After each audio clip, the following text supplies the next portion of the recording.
All right, y'all. Welcome to All Politics of Local America's number one political hip hop radio talk show. Y'all know if it's Friday, y'all know it's time for All Politics for Local. So we've got a pretty big show tonight. Zaid, you want to go ahead and give them the rundown of what's coming up? I don't have it in front of me, but off the top of my head, I'm expecting art legend and long standing comrade of mine, Mansa Mussa, who's got an exhibit opening up in East Orange very soon. And after that, who do we have after that? Oh, Adimu Chunga, the great Lawrence Hamm is supposed to be here, Well, right? I see him. He's supposed to be up at He's 6. up next. He's up next because we hijacked another No Kings. Sunday, June 14th, happens to be Donald Trump's 80th birthday. And then while he's gonna party, we're gonna figure out how to get rid of his behind. Right? After that, Rafisa Shahabuddin is curating two conversations, one with one of our coaching legends and another with one of our commissioners, an Essex County Commissioner Dorian, is coming back, and that coach from Shabazz has been lifting up these athletic scholars that's going to be here. So we got a lot going on, and then after that, we've got a heavy conversation. We've got this ongoing conversation with what's going on at Delaney Hall. We'll have the voice of the NAACP, Deborah Smith-Gregory, joining us, and we'll have some faces on location, like J.P. Sloan and the Black Alliance for Peace, who are marking the anniversary of the uprising at Delaney Hall. Yeah, that was an uprising. And Zaid, what about 7:30? Supposed to be Nasir Gaines? Yeah, that's the coach. Yes, that's Coach Nasir. Yes. Okay. All right. Well, I don't see anyone in the background yet, so it's just me and you at this point. I think Larry was supposed to be up first. That's right. Let me text him, but he probably forgot. Oh. Well, of course, you all know that there's a lot going on in the world today, particularly as it relates to, the entire legal system. So we know that there was some cases that were decided. We know that there was also a young man down in South Carolina who was murdered, and of course the gentleman that I don't know if I want to call him a gentleman. I want to say that the guy who murdered him was able to get away and move on. Oh, I see Larry in the background, so we'll talk a little bit more about that later. Yeah, his name is Cyrus Comac Belton, as we bring the demo on. Yeah, 15-year-old kid blown away on some really racist, backwards baggage that takes us back to the 1995 killing of Latasha Harlins. That's a whole. I've been trying to get some LA folks on here to really make those parallels. We've got a demo back. The great Lawrence Hamm is here. Dima, I know we got something coming up on Sunday to bum rush the show. That is the birthday of one Donald the Fascist Trump. Bring us up to date with what's happening and let us know why that's important. What's going on? You're muted, Dima. There you go. Sunday, June 14th. Sunday, June 14th. June, not January. I say yeah. Sunday, June 14th. We 2:00 p.m., 2:00 in the afternoon.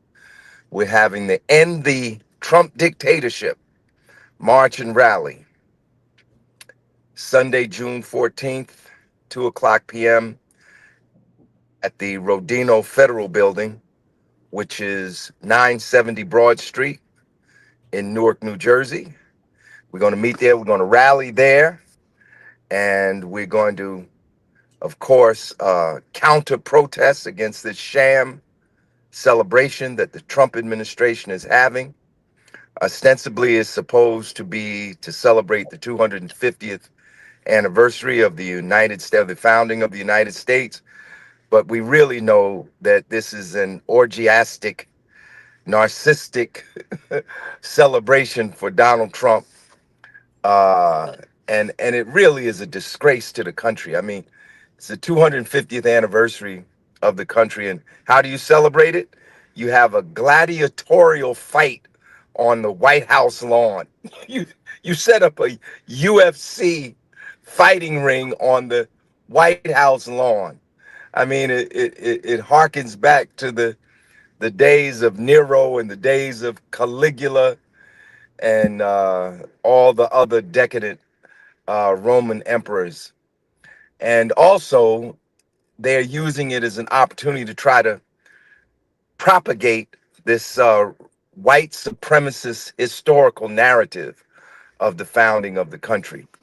We know what the truth is, that this country was founded on the genocide of the indigenous people, we call them Native Americans, and the theft of their land, and the enslavement of Africans, millions of whom dragged out of Africa against their will and brought here and enslaved, and the theft of their labor. So you have the theft of land and the theft of labor, and those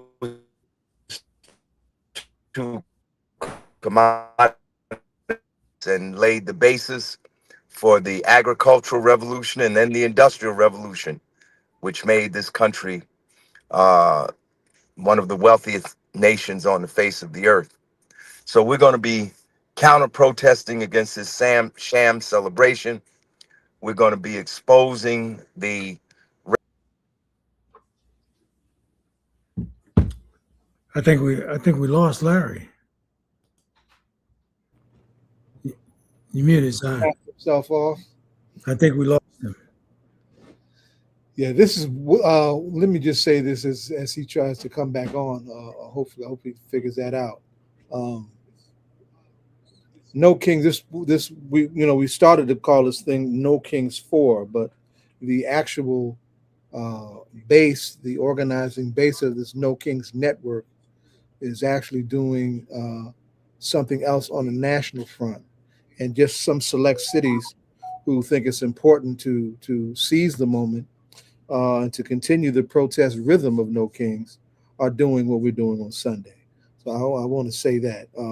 I want to say that it's also endorsed by the Martin Luther King Convention that came out of the big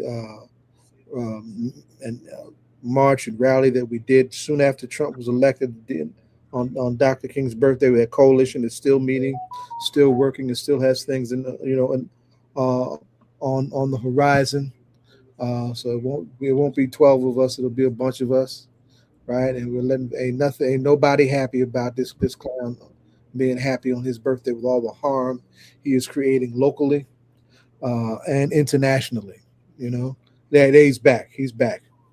You got knocked off, Adema. Go ahead. Okay. Well, so we're going to rally at the federal building. Then we're going to march up to the Martin Luther King statue on Dr. Martin Luther King Jr. Boulevard and rally there and conclude the action there. But this is not a one and done. This is one of a series of actions that we're going to be having over the weeks and months ahead. The following week is Juneteenth, and there are a number of Juneteenth celebrations that are going to be taking place. I know, Zaid, you're going to be speaking at several. I'm going to be speaking at several. They're having a flag raising ceremony in Montclair. I will be speaking at the Juneteenth flag raising, 9 a.m. at the intersection of Church and Fullerton. And then the following day on Saturday, I'll be speaking at the Juneteenth celebration at Overpeck Park in Bergen County. And they're just a bunch of activities all over. And then on the 26th, we're going to be having part 2 of the attack on voting rights and the war on Black people. We had a forum on May 29th at St. Paul's Baptist Church, We packed out. We had a number. Ed, we had a number. I can't remember when Pop had the elected officials in one place. Two Congresswoman Mejia, Congressman MacGyver, two mayors, Mayor Baraka, Mayor Baskerville of Montclair, and State Senator Timberlake, as well as activists and religious leaders, including Reverend Campbell Singleton from Union Baptist Church in Montclair. So it was supposed to be like two parts. The first part would be the speakers, and the second part would be the audience discussion. We had too many speakers for the audience discussion, so we took a vote, and people said, we'll come back for the audience participation. And so that's what we're doing on Friday, June 26th, 7 p.m. at St. Y'all Paul's took a vote. Baptist Church in Montclair. Y'all took a vote in the age of fascism? We took a vote on the spot. That's right. We asked the people. I said, will you come back? They said, we'll be back. So we said, okay, let's go. So we set it up. And Ed, we're going to be moving this forum all around the state. The question of the attack on voting rights and the war on Black people. We're going to have a forum at the Plainfield Library on July 18th. We're going to have it at St. James Church in Newark on July 29th. And other dates are being organized by other activists in different parts of the state.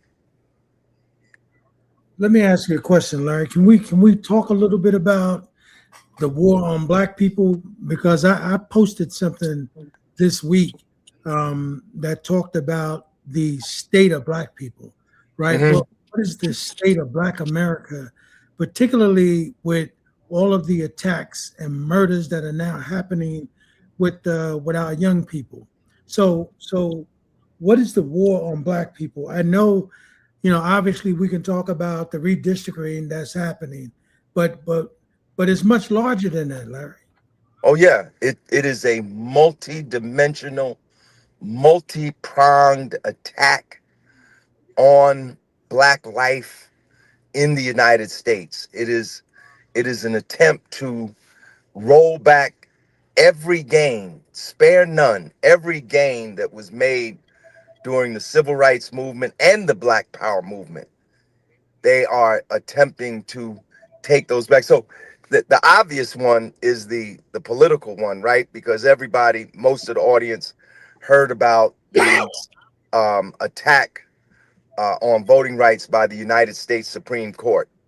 The Supreme Court ruling in the Louisiana versus Calais, which now makes it possible for these racist state legislatures to redistrict those congressional districts that have majority or large Black population. Case in point being the congressional district where Memphis, Tennessee is. I was in Memphis on April 4th to commemorate the assassination of Dr. King. I stood. Motel. That's right. I stood in front of the motel, room 306, where Dr. King was assassinated. So Memphis, the whole city, was in the congressional district. They took that congressional district and split it up into three parts. Split the city up, divided the city up, and put three different sections of the city in three different congressional districts. When they get through, if they have their way on this, and it's likely they will, the 9 states that comprise the Confederacy, the 9 southern states of the Deep South, may not have one Black congressional representative. By the end of the midterm elections, it's possible that we could be on the other side of 2027 and not one Black congressional representative out of the 9 southern states of the Deep South that comprise the Confederacy. That situation has not existed since the end of the Civil War. So that is an obvious attack and the voter suppression, but it's also economic. The Black unemployment rate has doubled in the year, roughly almost year and a half that Donald Trump has been president. Since Trump came to office, more than 600,000 black people have lost their jobs. 350,000 of them have been women. Now, some of this had to do with the bad economy. But again, the economy is bad because of the policies of the Trump administration. The tariff policies wreaked havoc on the economy. So that was one reason. But believe it or not, the majority of those folks that lost their jobs because of the Doge cuts and the budget cuts.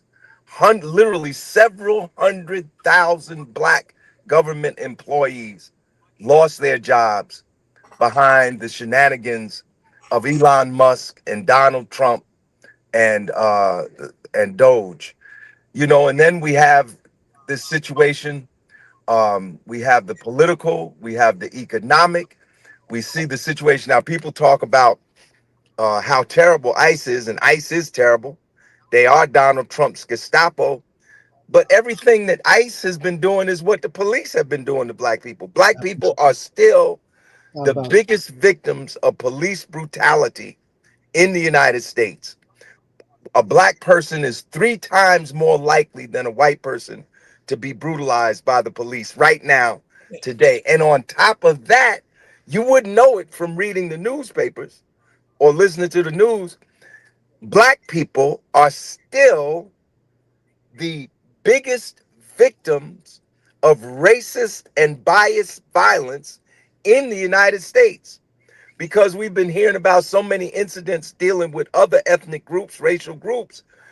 You would think that they had the most. No, when you look at the FBI statistics, we are still the biggest victims of racial violence, racist violence, and biased crimes and we could go on and on and on. We could go to healthcare, infant mortality. Black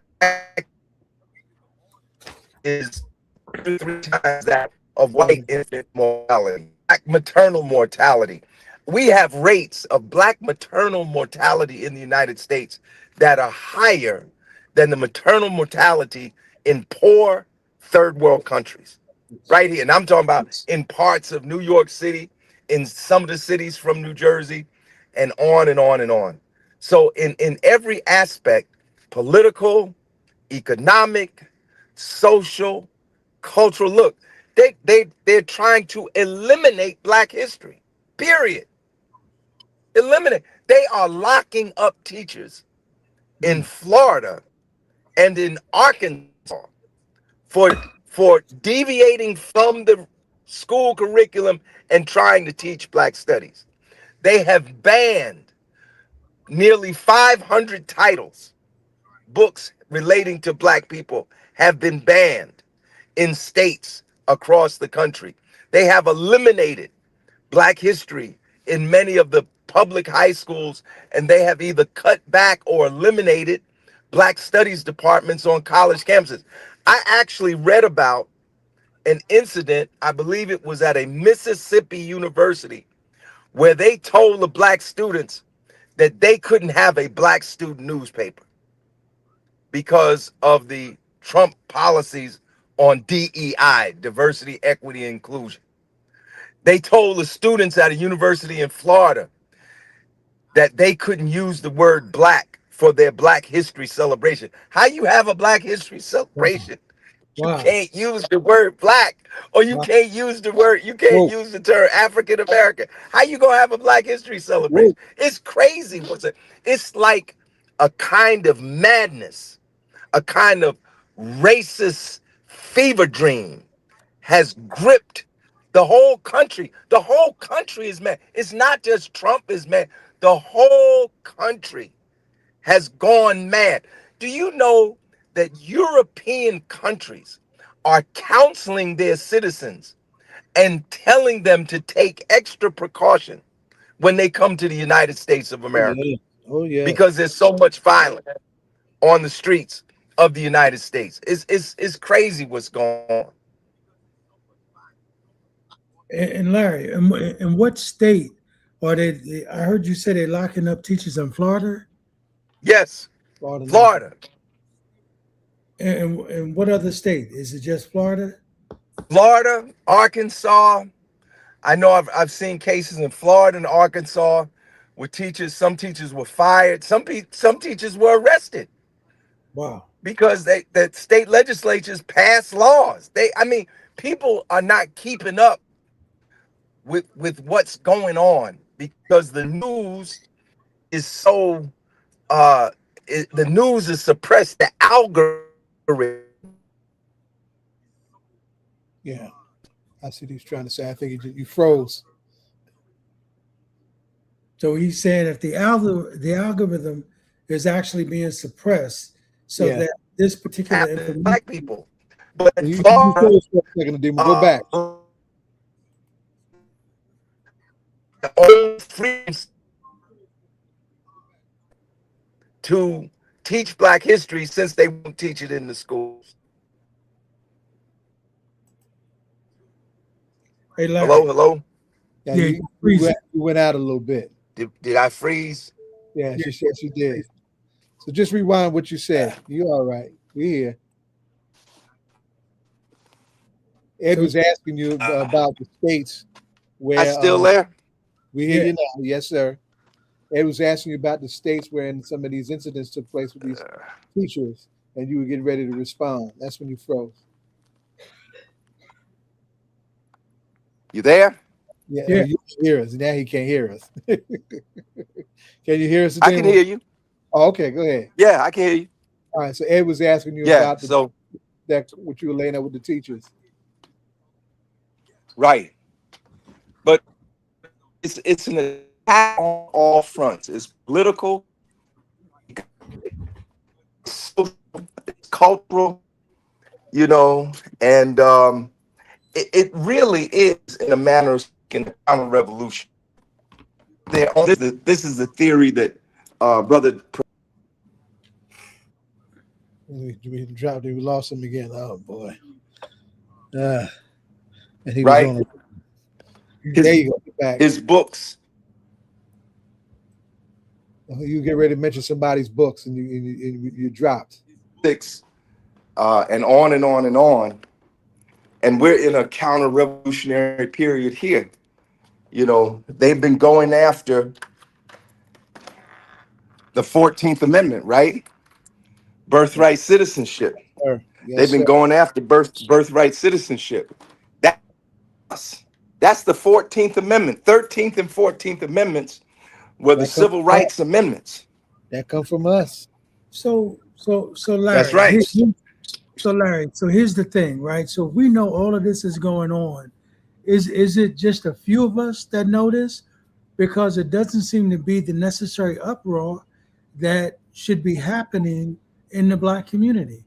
If we recognize that there's a war on Black people, and we saw that with the redistricting and all of that was going on, and now we see an uptick in murders, and we see an uptick in unfair rulings in court. So if we see all of this happening to us, why does it seem like Black people are asleep, or why does it seem like they're numb to what's going on?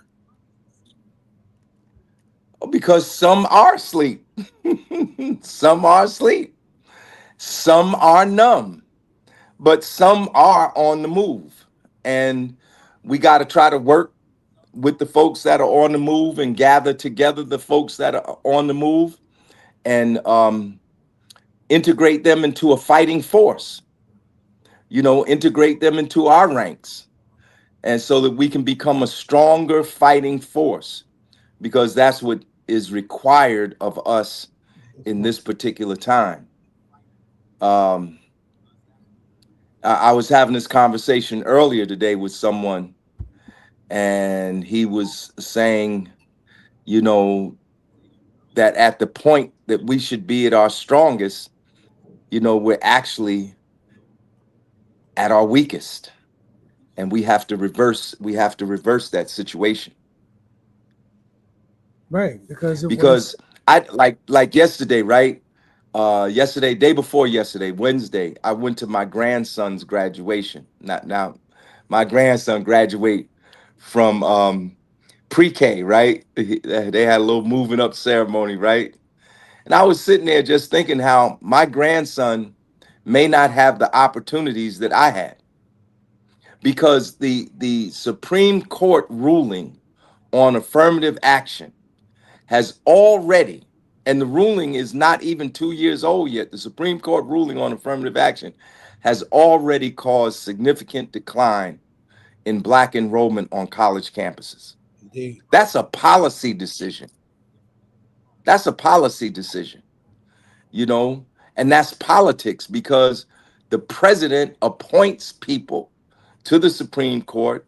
The right-wing forces have targeted all the processes involved in selecting justices to the Supreme Court, and they've managed to engineer the appointment of justices who make up a 6-member supermajority, 6 out of 9. You have a super ultra conservative majority now in the Supreme Court, who has made it its business to undo everything that the civil rights movement and the Black Power movement. And just think, it's being led by a Black man. Like you couldn't, it's like a bad dream. Sure is. Uncle Ruckus. Uncle Ruckus. Imagine Uncle Ruckus being on the Supreme Court. You remember Uncle Ruckus? I do. Yeah. What was that series? What was that cartoon series? The Boondocks. Boondocks. Mm-hmm. Boondocks. The lead Yeah. Uncle Ruckus is on the Supreme Court. Yeah. Yeah. That's how You can't make this up. wreaking havoc. Yeah, but you know, Larry, the thing is that we really don't have time to continue in this stupor that we in, because these people are moving, right? And if we think about what just happened in South Carolina, I mean, some of the Republicans, got with the Democrats and they were able to save, the Representative Clyburn seat, right? Clyburn. Yeah, Clyburn. Clyburn. Yeah. So, but I mean, Black folk are not really paying attention to how quickly these people are moving, and they're changing. Not only are they changing the political dynamics locally, they also are changing all types of other laws that are happening right underneath their nose. And when you talk about the voting rights, like let's be clear. Whatever power we were able to amass, like you said, they're trying to get rid of it. Right. And we got to think about that. Right.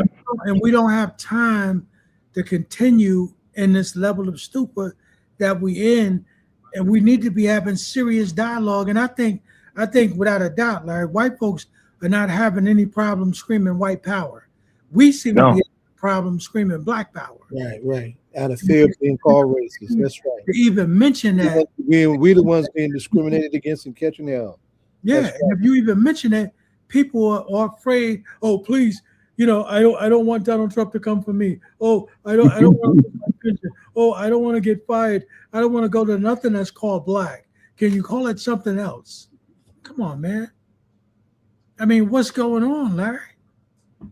It's they're dragging us back right now to 1950s. They probably want to take us back to probably to the 17th century. Never mind the 18th and 19th century. But yes, it's very bad. It is. It's worse than many of us could have possibly imagined. And it happened relatively quickly. Like, the reversal didn't start with Trump. The reversal started the day the Civil Rights Act was passed and the day the voting right. At the very moment those bills became the law of the land, the next day, the people who voted against those bills began to work out a plan to eventually reverse the gains that we made. This compliance, and then they started working double time. And then don't forget when this country elected this Black guy named Barack Obama president. Oh yeah, their mind, that was the point of acceleration. That you said, you took the words out of my mouth. I was going to say that's the point that they stepped they put their foot all the way down on the accelerator to the point that they would now make open alliance, no longer, secret alliance, make open alliance with openly neo-Nazi, neo-Confederate, Confederate, white supremacist, violent white supremacist organizations. I mean, that's the coalition of the Republican Party right now. In fact, it is an all-white party because when these midterms are over, they had 2 or 3 Black Republican representatives in Congress. Those brothers lost their primaries. So they're going to finish out their terms. And on the other side of 27, when we get to the other side in 2027, the Republican Party not going to have any Black people in their party. Right. It really is going to be the party of white supremacy. Now, that is not to say that there's not racism in the Democratic Party. There's racism in the Democratic Party. There are very conservative, even right-wing elements in the Democratic Party. We know that. People like Kristen Sinema and the other guy from West Virginia, whose name escapes me at the moment. But when you look at the Democratic Party, you do see other racial and ethnic groups represented. Not anymore in the Republican. I mean, look, we talk about the war on Black people. It's not just Black African Americans. Donald Trump, in the last year, the only immigrants that he's admitted to the United States have been white South Africans, Afrikaners, the people who believe in the racial inferiority of Black people. Look at, there's my man, Mansa Mussa. Been a long time, right? Mansa. I don't know if he can hear me or not, but we go all the way back to the 1970s. Sure enough. When Mansa was a student at Jersey City. He was at Jersey City State. I was the representative. That's right. That's right. So just to finish up, this is a fight on the domestic policy front and a fight on the international policy front. That their international policies are racist. I mean, when you stand, in the White House and openly call 1/3 of the world shithole countries. I mean, I don't even think Andrew Jackson did that. He might have thought it, but I mean, Trump goes around saying stuff like low IQ people and saying stuff like good genes. I mean, that's the essence of white supremacist pseudoscience. That's the kind of stuff that they were saying during slavery. That we were low IQ and genetically inferior and all of that. And he's the president. He just says this kind of stuff every day. And he doesn't get any rebuke. That's why this is not a fight against one person. This is a fight against a regime. See, the other thing we can't forget is that 77 million people voted for Donald Trump. That's right. You can't forget that part. If you forget that part, there's a big hole in your analysis. Because then they're not apologizing either. They're not apologizing. Remember when Nixon won his landslide? The other right. in the White House? Right? Yes. You couldn't find white folks that voted for him. That's right. Right? Here, ain't nobody apologizing for voting for this fool. Right. Nobody. Right. Well, I know I've gone over my time. I don't want to take time away from Brother Mansa. And I'm just glad to see the brother. And I hope people will come to the protests on Sunday. Just to finish up. It is time and place quickly before you go. That's right. It is the End the Trump Dictatorship March and Rally, Sunday, June 14th, 2:00 p.m.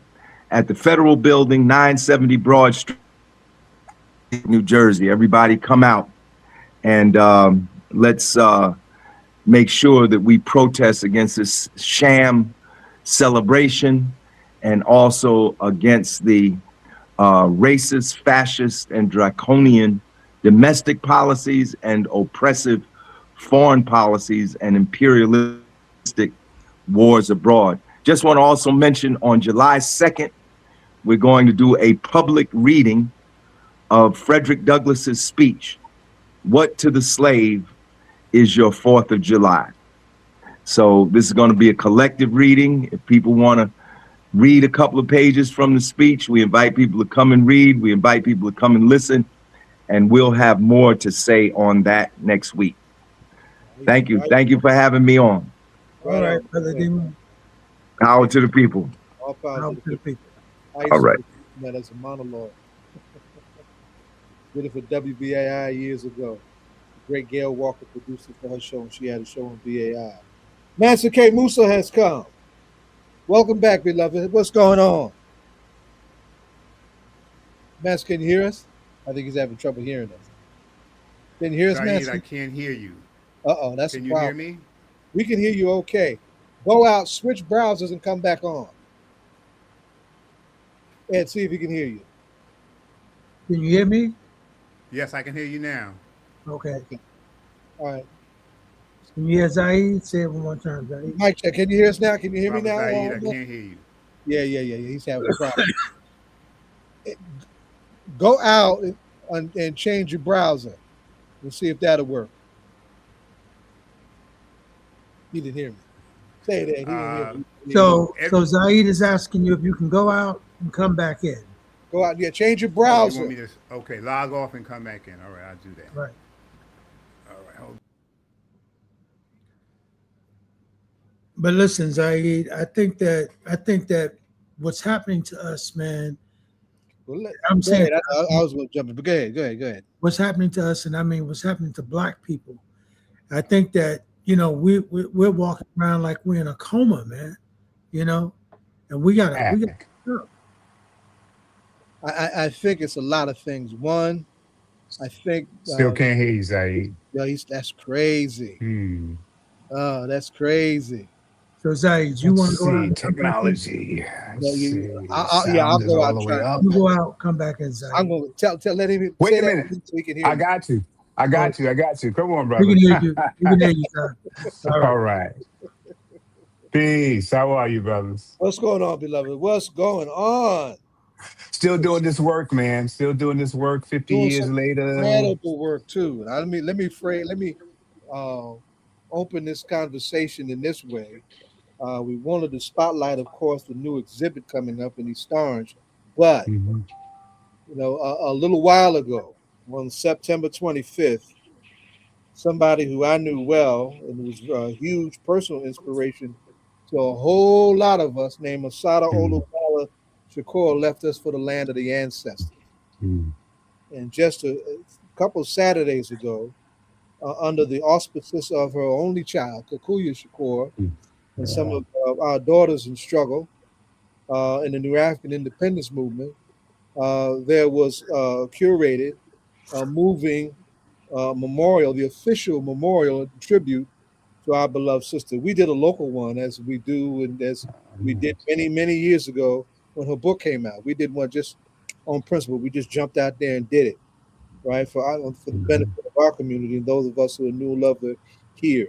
But the official one was at Riverside Church, standing room only attendance. And what some may have missed, and I know I couldn't see it because I was up in the rafters in the nosebleed section, right? Down front was this incredible altar. And I got the pictures that it got to me, you know. Some of us ain't had the time to even grieve over this, but I saw that altar, saw the pictures on that altar. I said two things. Mansa killed it, and wow, you know, I'm glad that got lifted up in the way that got lifted up. So it was a blessing. I wanted to really commend you for that. That means a lot to all of us, but also means a lot for our spirituality. I just want to lay out the importance, the huge importance of our spirituality and its Africanity. Mhm. Not apologizing about that is one of the underpinnings for why we do what we do and roll in this very unapologetic, revolutionary way, in way she certainly did, way she most certainly did. So I wanted to let me. Mansa Musa, Dima had already shared how we go back when we were young, coming in and out of the whole Mhm. black college days, scene, the early days of anti-apartheid and all of that. Mhm. Right? Yeah. But one of the few of us that has had the singular focus of what he was gifted and meant to do is this brother right here. He young. I mean, we were very young, right? Yeah. He put his own stamp on his eye as a photographer, his own Mhm. stamp on his creative gifts in terms of making art, and that stamp has been disseminated with honor and respect all over the world. A lot of us didn't have that focus. A lot of us is Mhm. all over the map, and a lot of us is just straight crazy. Well, I was one of the crazy ones too. I can't lie. But you found and kept your focus, right? Ademo kept his Yeah. focus, right? Yeah. And it made an impact that has been a lifelong legacy of your work. We talked about when we were struggling against apartheid. How many of us have actually been to the transformed South Africa since then by virtue of the work we did? You can say Yeah. that, right? You Yeah. can say how many times you've been back and forth to Cuba. It's fully engaged, not as a no damn tourist, right? Or somebody Mhm. just out trying to see something that a secret has been kept from them, but fully engaged based on who you are and what you represent as an artist and as a person that speaks to the question of international human solidarity that is very much aligned with what Cuba is, right? So I Mhm. wanted you to just open up and just give us your own take on how you got pulled into this thing for Asada, your own take on Cuba, because Cuba is under attack now. And then let's jump into your upcoming exhibit. Well, thank you for those kind words, brother. It's been a pleasure seeing your growth over the years from Black organization students back in the 1980s and late 1970s. Because Yes. we've been on a trip, we've been on a long trip, and it's been a blessing to be able to do this work and to be able to continue to do this work. So going to this presentation, I designed an altar and along the traditional Yoruba form of altars for Asada Shakur, ancestral altar for the celebration. Rosemary Mealy, who was on the committee to create this day, asked Ben Jones to do it. Ben Jones is my mentor, my father, my uncle, my art friend. And Ben Jones said, I'm going to give this job to Mansa Musa. And so he did. And so for the last 2 months, I worked with her daughter, Kakuya, bringing together the elements of art and photography and design and 3D art and the things that I do. I first saw these transatlantic altars in Santiago de Cuba in 1987. I first saw an altar and I was just amazed by what I saw. And so in my practice as an artist, I've done these altars several times. So it was an honor to do it. I wasn't able to go into the space to Riverside Church and actually build it. So I was actually building it on the computer. I was putting things together, then cutting and sticking and pasting them together. I didn't know what was going to happen on that day. I went in there at 10 o'clock. I had two young assistants and we went poof. We put that thing together in 2 hours. And it was a blessing to see the people's reaction to her legacy being continued and presented in this manner. And that was the thing that impressed me the most.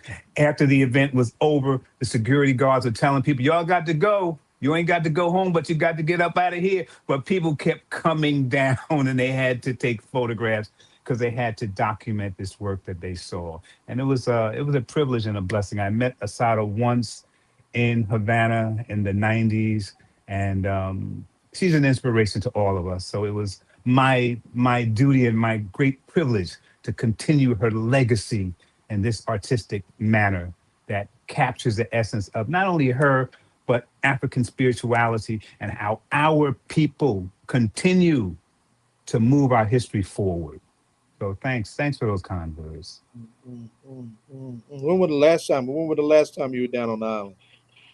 I was there in 2024. My father, the Godfather, again said to me, Ben he Jones. said, Ben Jones, the Godfather says, I want to organize an exhibit for the 15th Havana Art Biennale and organize a group of artists from here, African American artists. I said, okay. I said, well, that sounds good. He says, what I want the artists to do, they're going to bring their work and then they're going to leave it and they can't bring it back. I said, brother, do you really want me to help you do this? But once the elder calls you and they're asking you to do something that you know you can do, just say you can do it. So Tony Thomas, Ben Jones, and I organized 27 photographers, artists, visual artists. There were two filmmakers too. We went down to Havana for the 15th Havana Art Biennale, which was in La Casa de Africa, and the show was just spectacular, man. It was just Name well some of received by the people. Yeah, name some of them. Miss, you got free space here. Name some of those Yeah. artists rolling with you. Oh, Tony Thomas was there. Adrian Wheeler from Newark. Love Adrian. Hassan from London. Art Will was there. Oh man, it just list goes on and on. There were 27 artists and Curtis Grayson, who teaches at South Orange Maplewood School. We just had a great time. And most of the artists actually went there. Danielle Scott was there. Danielle is an artist from Jersey City, Newark artist. She went ahead of us. Now, before we got there were blackouts. There was an earthquake. So Danielle was sending us reports of what was happening in the city before we got there. So most of us, there were about 20 of us who actually made the trip. It was in November of 2024. So the show was up from 2024 to 2025. And then the Biennale brings artists from around the world to Havana to showcase their artwork. And specifically artists of color, artists from Africa and South America and the Caribbean. But it was just a great adventure. It was a I great met, show. met Maria Estella out of she's Afro Portuguese, right? And I Uh, can't hold that whole name, but her art reminds me of your art. Maria Strehler, yes, Maria and Yes, I. Now yes, that's my goddaughter. Maria yes. and I, we collaborated. Maria and I created 24 12 by 12-inch canvases. And I started it, and then I gave it to Maria, and Maria went on it. And then Maria started one, and she gave it to me, and I went on. And then when we got to Havana, we created this installation of these 24 images that transatlantic. It covered Portugal and Cape Verde and Europe and South America and Central America and the United States and Africa, all combined in these 12 panels that told a story of the history of African people on the planet. I had a photograph of the door of no return. The first time I went to Africa, to Senegal, I took this Mhm. picture and it was in the collection. So we essentially made mixed media collages, 24 of them on these 12 by 12-inch panels. And then we created a montage that was just, it was spectacular. Now, what are your takes? What's your take on what's happening now?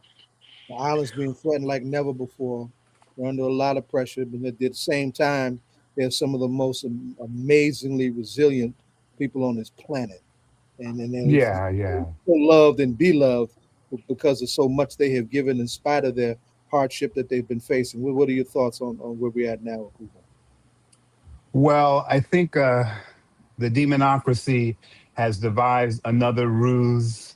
They want to go and they want to get the 93-year-old ex-president. And that's a ruse, to act as if you are part of the international court and you can go to countries and seize the president. You can act as executioner, you can act as court, you can act as army. But I think they want to use this ruse to invade Cuba as they've wanted to for the last, 60 years. Yeah. But I don't think it's going to work. One of the things that I know about since 1987, over 10 trips and I don't know, 40 years, I understand the will of the Cuban people. And if, in fact, there are American troops who go to Cuba, they're going to run into a buzzsaw, the likes of which they've never seen. The And this, United States has already proven you can't go to Afghanistan or Iraq or Vietnam and go to somebody's country and occupy it. Some of those people are going to fight back. Some of those people are going to fight back. And if they go to Cuba, there's going to be some fighting back. So that's my short opinion of it. yes, sir. Yes, sir. And I have been in places where I've seen men, women, and of all ages and sizes and stripes trained for what they call the preparing for the war of all the people. That's what they call it, right? Yeah. They're very clear who's been messing with them for all these years. They're very clear, right? So I'm glad you shared that. Now, so what's going on in the latest in the land of Mansa K Mussa? You got this. Tell us about it. I'm a visual artist. I have been blessed with the ability to make art throughout my life. Some of my students say to me, Mr. M, when did you start making art? When did you become an artist? I tell them I was making art in my mother's womb. And when I came out, I was drawing, I was dancing, I was drumming. And I've been able to do that for the entirety of my life. And not only to do it, but to teach other people how to do it. That's, to me, that's the most important thing. Just because you know how to do something, that's no big deal. Can you take what you know and share it with people and help change their lives? Now you're really doing something, right? So one of the gifts, the preeminent gift that the Creator gave to me was my ability to look inside of the black box, the camera, and wait for the decisive moment and to press the shutter, okay, to capture that moment. My specific job in this act is to document the unfolding of human events in the African diaspora. So to me, that means, yes, I've been in London, I've been in Paris, I've been in Italy. Every time I'm there, I'm looking for people who look like me. And then when I do that work, I bring it back to people who look like me so that they can understand this connection that our people have around the world, whether it's in Europe, it's in the Caribbean, it's in South and Central America, it's in America. There's something about us that's more than just the melanin in our skin, but it's also our inherent struggle for freedom and justice for our people. And that goes for our people all around the world. So now I have this gift, right? I can take pictures of our people and I can show them to our people. But then the next thing is that I take these images and I create another image. And that image is called collage. And so when I was a little kid, I'm the middle of 7 children. My parents were the children of South Carolina farmers. All right. They got a magazine that came to my house every week called Life Magazine. Now, the people in my family, the 6 other siblings, they said, as soon as that magazine comes here, give it to brother so brother can look at it. Because baby brother looks at it and says, one day I'm going to travel around the world and I'm going to take pictures. Everybody saw the magazine in my family, say, get that magazine to brother again. He's going to take those pictures. He's going to cut them up, glue them around, and make something different out of it. At the time, I didn't know I was making collages. I was just creating another world with the pictures that I saw. And so in my life, I learned to take my own photographs and to create collages out of it. So I have an exhibit that's sponsored by the Arts Council of East Orange called A Collage of Memories. And it commemorates 50 years of collage making. And those collages that contain the history of our people go back to 1977, when I was working at the Newark Public Library. Yes, and the Newark News folded. And so they gave the library all of their pictures. And from 1977, I created my first great collage called The Greatest, Muhammad Ali. So that's going to be in the show with 20 other collages featuring images from Cuba and Africa and Central America. Now, but Mansa, really, I boxed a little bit, but this guy sitting next to me, we went further than I did. Right, and he actually got to meet Muhammad Ali, and then I remember that. Wow. I remember all of that, man. Oh man. You hit notes, beloved. Yeah. He was my third hero. 50 years. Yeah, man, that's kind of really interesting. I've been doing this, and like I said, I love to do it. It's a gift. People say, "Oh, you go into work." I say, "Hey, every morning I get up and I do something I love. So to me, it's not work. It's almost like play. It's almost like I'm going to play somewhere. But it's been a blessing, man. It's been a blessing to do this work. And like I said, not only just a blessing to do this work, but you were there in 1980 when I taught my first photography class at 101 Washington Street. I Yes, had a sir. little room, That's and the crew, Hodari Lee says, "You don't want to teach a photography class this summer?" I said, "Teach a photography class?" I said, "I've never done that before to a group of people." I said, "Listen, my brother, you need a job this summer." So I said, "Okay, sure, I'll do it." And that just started me on a road teaching young right. people how to do this work. And then, like I said, the main thing to me with this medium is we're documenting the history of our people. Every time you see a photograph, it releases a memory. It releases some history. It takes you to a certain place and a certain time. And if you can share that information with people, then it's a blessing. I tell people before there were phones, I said, get a camera. I don't care if it's a Polaroid camera, point and shoot camera. Document the history of your family. They'll appreciate it years and years later. Yes, sir. Yes, sir. I'm somebody that lost almost all of my pictures of my mother until Oh, really, we go into yeah, yeah, hardship, yeah. we go put our stuff in storage, and sometimes it don't come out. That's true. That's true. That kind of stuff. So and my cousin and my sister just made sure I had something, to hold on to because and that's just real stuff.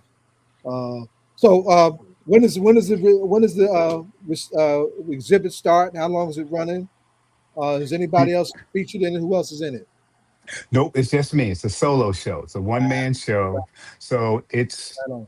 opening on Monday, June the 22nd from 6 to 8 p.m. at East Orange City Hall. That's 44 East Orange Plaza. There's parking. You got to pay a couple pennies for it. But the show will be up until the 17th of August. That's a Friday. So you got about 2 months to stop by and see the show. But I'd really like you to come out to the opening on Monday, June the 22nd, and kind of see the people and feel the vibe. It's important that you see art with people. Yes, sir. Yes, sir. That's what I'm saying. That's a whole lot of vibration that you shared already before Yeah. we've even seen it. Right? And I Oh, know you man. chomping at the bit to jump in and say something to this brother. What you gonna ask me? Yeah, well, Mhm. I got two things. First off, where are you currently teaching at? I'm currently teaching for Arts Horizons. I teach children at Bronx. What's the name of the hospital? Kings County Hospital in Bronx, in Brooklyn.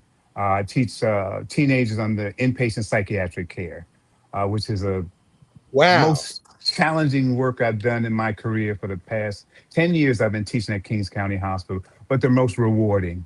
I also teach at the Visual Arts Center of New Jersey in Summit, where I teach young people from Elizabeth and all over northern New Jersey, and also teach for a group called Arts for Kids Incorporated, started 30 years ago by a friend of mine, Vince Ector and Karen Ector. I've been teaching for them for 30 years in my home city where I was born, the Silk City, Patterson, in Newark, and other places around North Jersey. I didn't realize you So were it's born in Patterson all these years. I didn't realize. I know you from South 10th Street. I was born in Patterson. I lived in Patterson for 2 years, and then my family moved to Newark. My father served in the United States Army in the Second World War. He was in Burma. He was in Burma building roads in Burma, and he used the GI Bill not only to get an Get that out. education to become Get a that out. self-employed tile contractor. He Mhm. also used that GI Bill to wrangle his way to get a mortgage for his family to have a home in Newark. We lived there for over 25 years. Yeah. Yes, sir. Now you had a neighbor on South Street, South 10th Street, by the name of Imamu Amiri Baraka, right? That's I right, hear right you down the talk, street.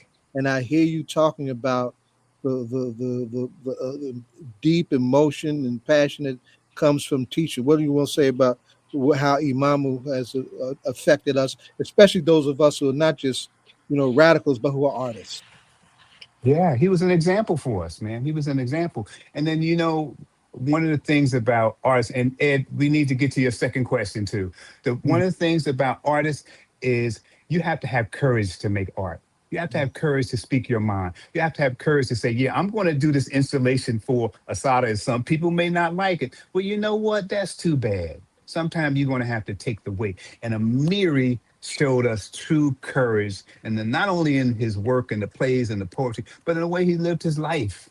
You know, the way he opened up his house, and he had, what was the name of that? He Mako's had a Blues People. Kamako's Blues People. He opened up his house and had a jazz club in his basement. Now that's courage to let people in your house that you don't know. And everybody came through there too. It was hot. Oh man. I walked up one day and Ruby Dee and Ozzie Davis were coming out. I walked up one day. In front of a microphone. And I was just starting out with my stuff. Oh man, Abby Lincoln. I saw Abby Lincoln up in there one day. It was just, that was my heart. Man. Oh, She and died he lived right down the block from me. Oh, that's and, right. And one of my favorite photographs is a picture that I took of Amiri and Ben Jones together. It was for a show they had called Brothers. And I took a picture of these two cats at the Boys and Girls Club in Newark. It was beautiful. I was at Amina's house, and Amina said, "This is one of my favorite pictures." I said, "Amina, I took that picture of Ben Jones and Amiri Baraka." So he was a beacon of light for us. And also I was able to meet him and connect him with Boss. He was a mentor for the Black Organization of Students when I was down at 101 Washington Street, part of Rutgers, Newark College of Arts and Sciences. Yeah. So my second question that I wanted to jump in on, as we were talking about Cuba, who do you think, or if you have any ideas on who's leading the charge with invading Cuba? Who do you think is doing that?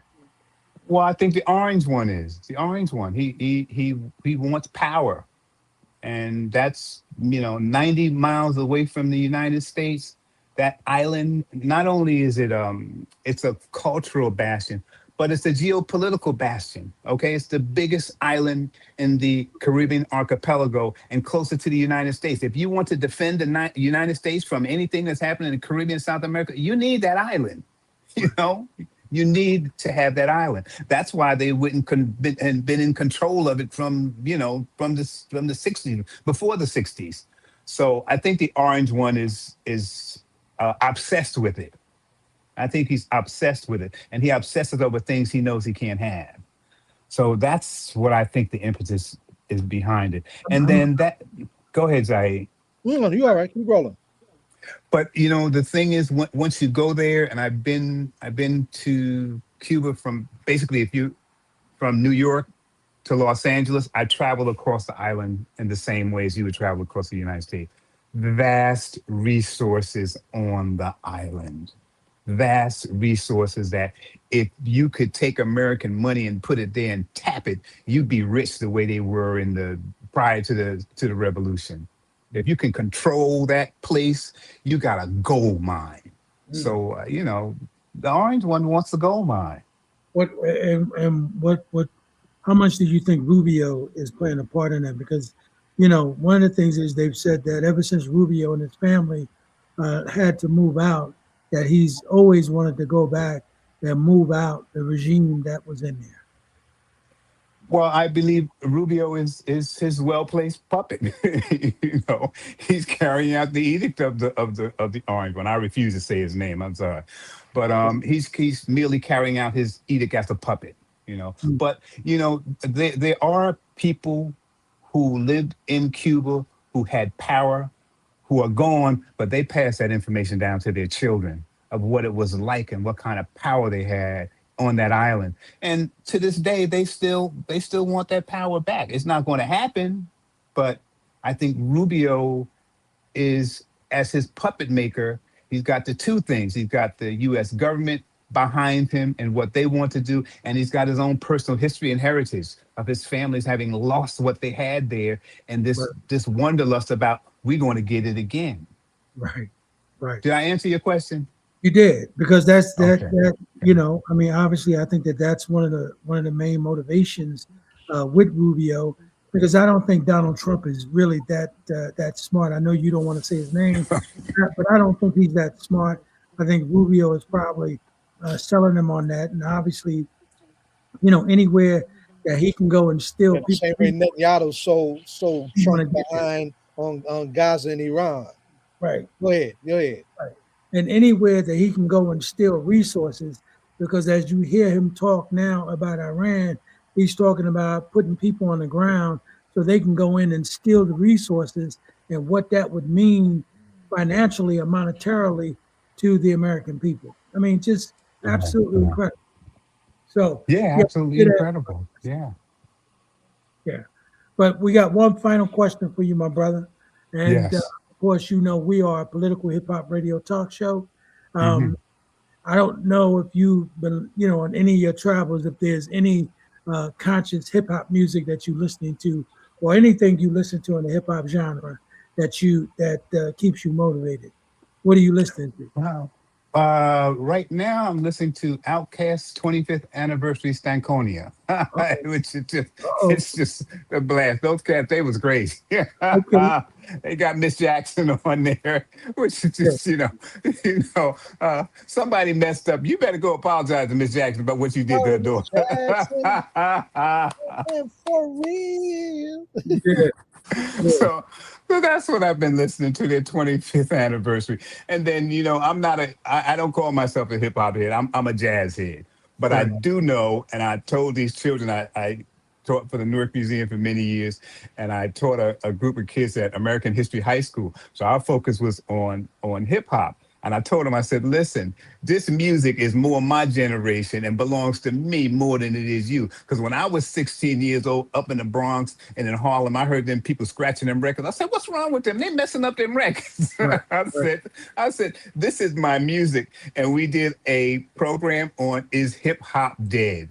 Right. And we had conversations about what is hip hop. At the time, Wu-Tang Clan had came out and they had the Wu-Tang clothes and the records and all this stuff that turned hip hop into an industry. So Right. we talked about hip hop culture and what's hip hop culture. And one kid said, Mr. M, there's something called hip hop food and hip hop culture. I said, man, what you talking about hip hop? He said there's fried chicken. He said there's collard green. He said there's cornbread and potatoes. I said, brother, that's down home South food.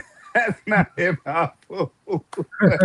That just hip hop hungry. That's what that is. Yeah, I said that's it. The food of our people's from the southeast. But I said, okay, if you call it hip hop food, it's hip hop food. Yeah. Well, my brother, we appreciate you coming through, man, and definitely look forward to having you back on. Why don't you tell folks one more time about where the show is? One more time, the exhibit, a collage of memories, a compendium of 50 years of collage making featuring images of our people. It's going to be at East Orange City Hall. The opening reception is Monday, June the 22nd from 6 to 8. You can park in the parking lot. Come hang out. The show will be up from June the 22nd until August the 17th, which is a Friday. And the gallery's open from 8:30 in the morning to 4:30 in the afternoon. All right? Yeah, powerful, beloved, powerful, beloved. And then I'm All gonna right. try and get there. I actually work in Patterson. Right. That's a ride. But stop Yeah. by one day when you get a chance. Yes, sir. Yes, sir. Yes, sir. All right, beloved. Good to see you. Proud All of you. right. Love and respect. Yes, sir. All Peace. right. And Peace. who we got coming back here? This one I seen since she was a baby, right? And she all grown up now and got people voting for and all kind of goodness going on. Dorian, what's going on, daughter? What's happening? Hey, Bubba, how are you? Hey, Mr. Riley, good to see you as well. How you Hey, doing? everyone. Good. What's going on, Madam Commissioner? I miss hearing your voice. The last time I saw you was at a protest, I think was the last time I seen you, right? When we ran into each other. That's usually where I be, but I hope that's not the only place you saw me. Exactly. Oh, man. Whew, what kind of times we in, right, my Lord? Whew. So tell us what's going on. We got this drum for you. What you sounding the drum Yeah. about today? What's happening? Oh, man, I got a drum of lament for Carmelo Anthony, for all the young Not black the boys. basketball player Carmelo Anthony. Not that one. Young boy in Texas. That's right. Go ahead, make it plain. Nah, listen, you were about to say it as it was, but basically the truth. Some people don't know. That's right. Well, we know that there's a double standard in this country, and that our black children, particularly our black boys, when it comes to the criminal justice system, are not treated in the same ways that other children are. So essentially, this young boy who, was defending himself after he was attacked, is now facing essentially a lifetime in prison, due to a self-defense. So anyway, you could probably speak to some more of the specifics, but it's the comparison to me is fascinating, because yesterday my nephew of the same age, Michael, graduated high school. I remember holding him in my hands days after he was born. He looks like Carmelo. Oh, wow. And right, and what I know is that this world isn't safe for him, nor is it safe for his brothers or the babies who I call my students, my nieces, my nephews.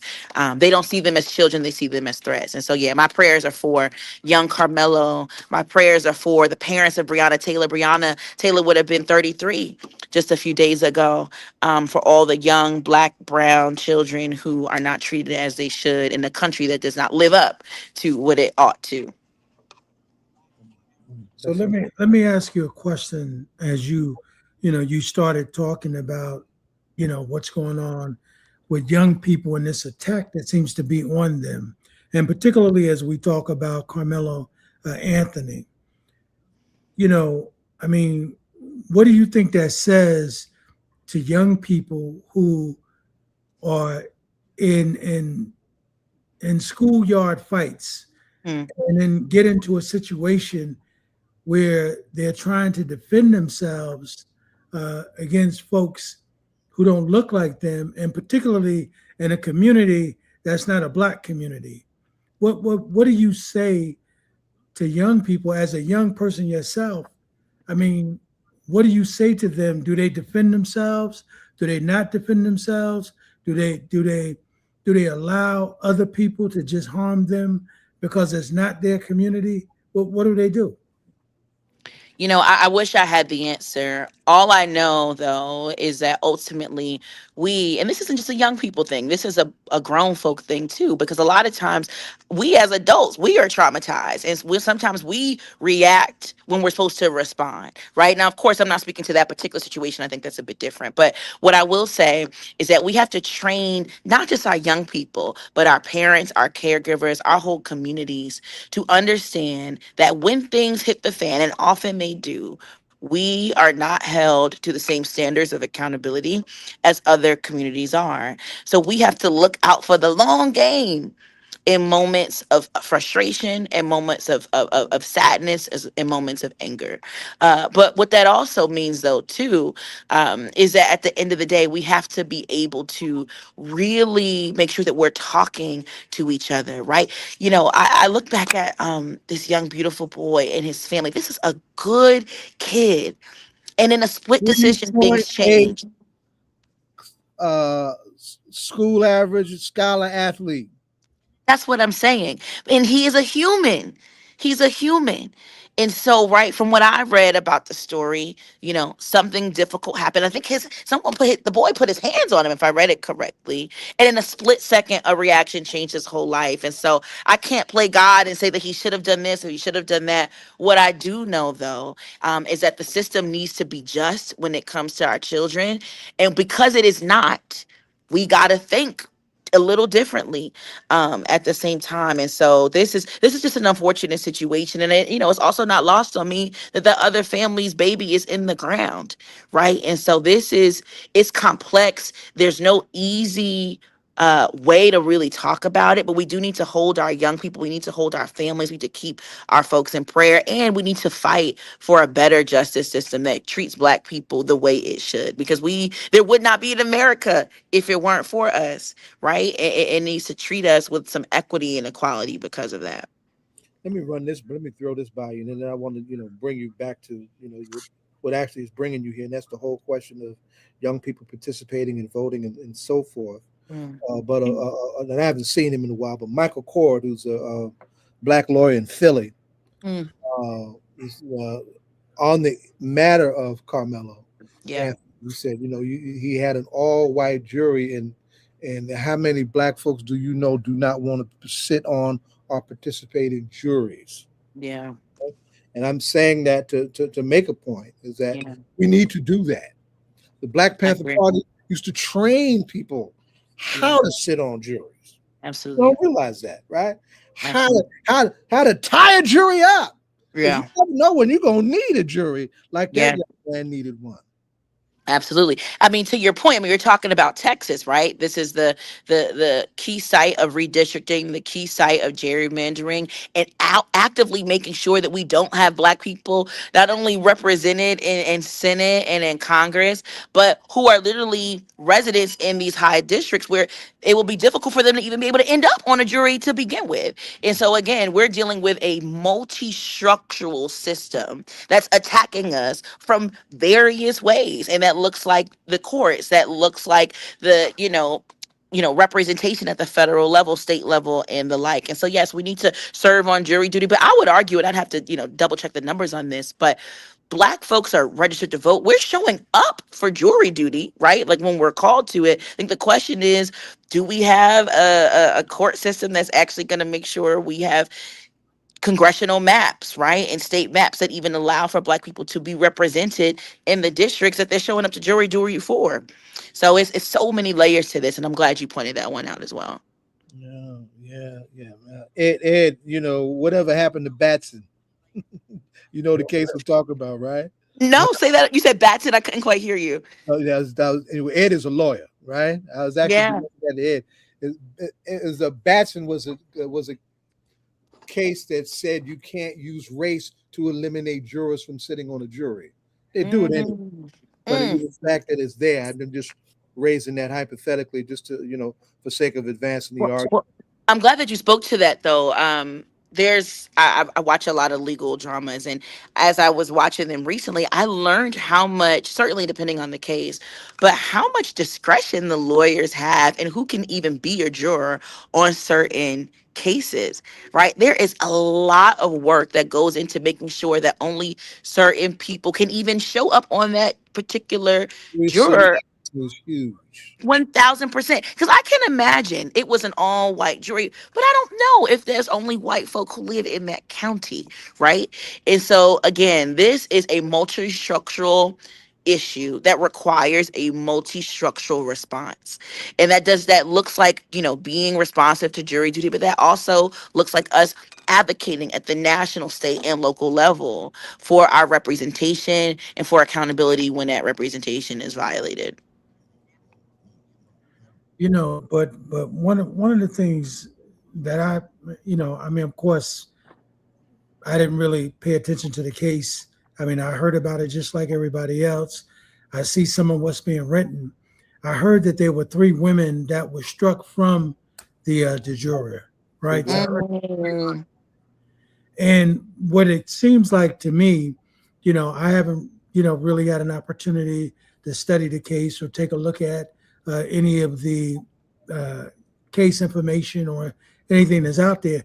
But it seems like what I'm hearing from some of the videos I've seen of the parents, it seemed like they had ineffective assistance of counsel, because it seemed like Yeah. what I was hearing is that Yes. the attorney was not objecting in the right places that he should have been making objections in order to secure the opportunity to get an appeal. Absolutely. But the problem that you have in Texas is that, particularly someone who's been convicted of murder, and also this 35-year sentence, it seemed like they had a plan to immediately move to not only convicting this young brother but locking him up. But it also seems like they wanted to make sure that all of their sloppiness, that even if you file an appeal, you'd still be working, a year, 2 years to try to get that back to the same court that convicted him. So, because in this particular case, in Texas, of course, if you got a long sentence, you can't file an appeal and then put up money to get out of jail. You can't post bail like most states, right?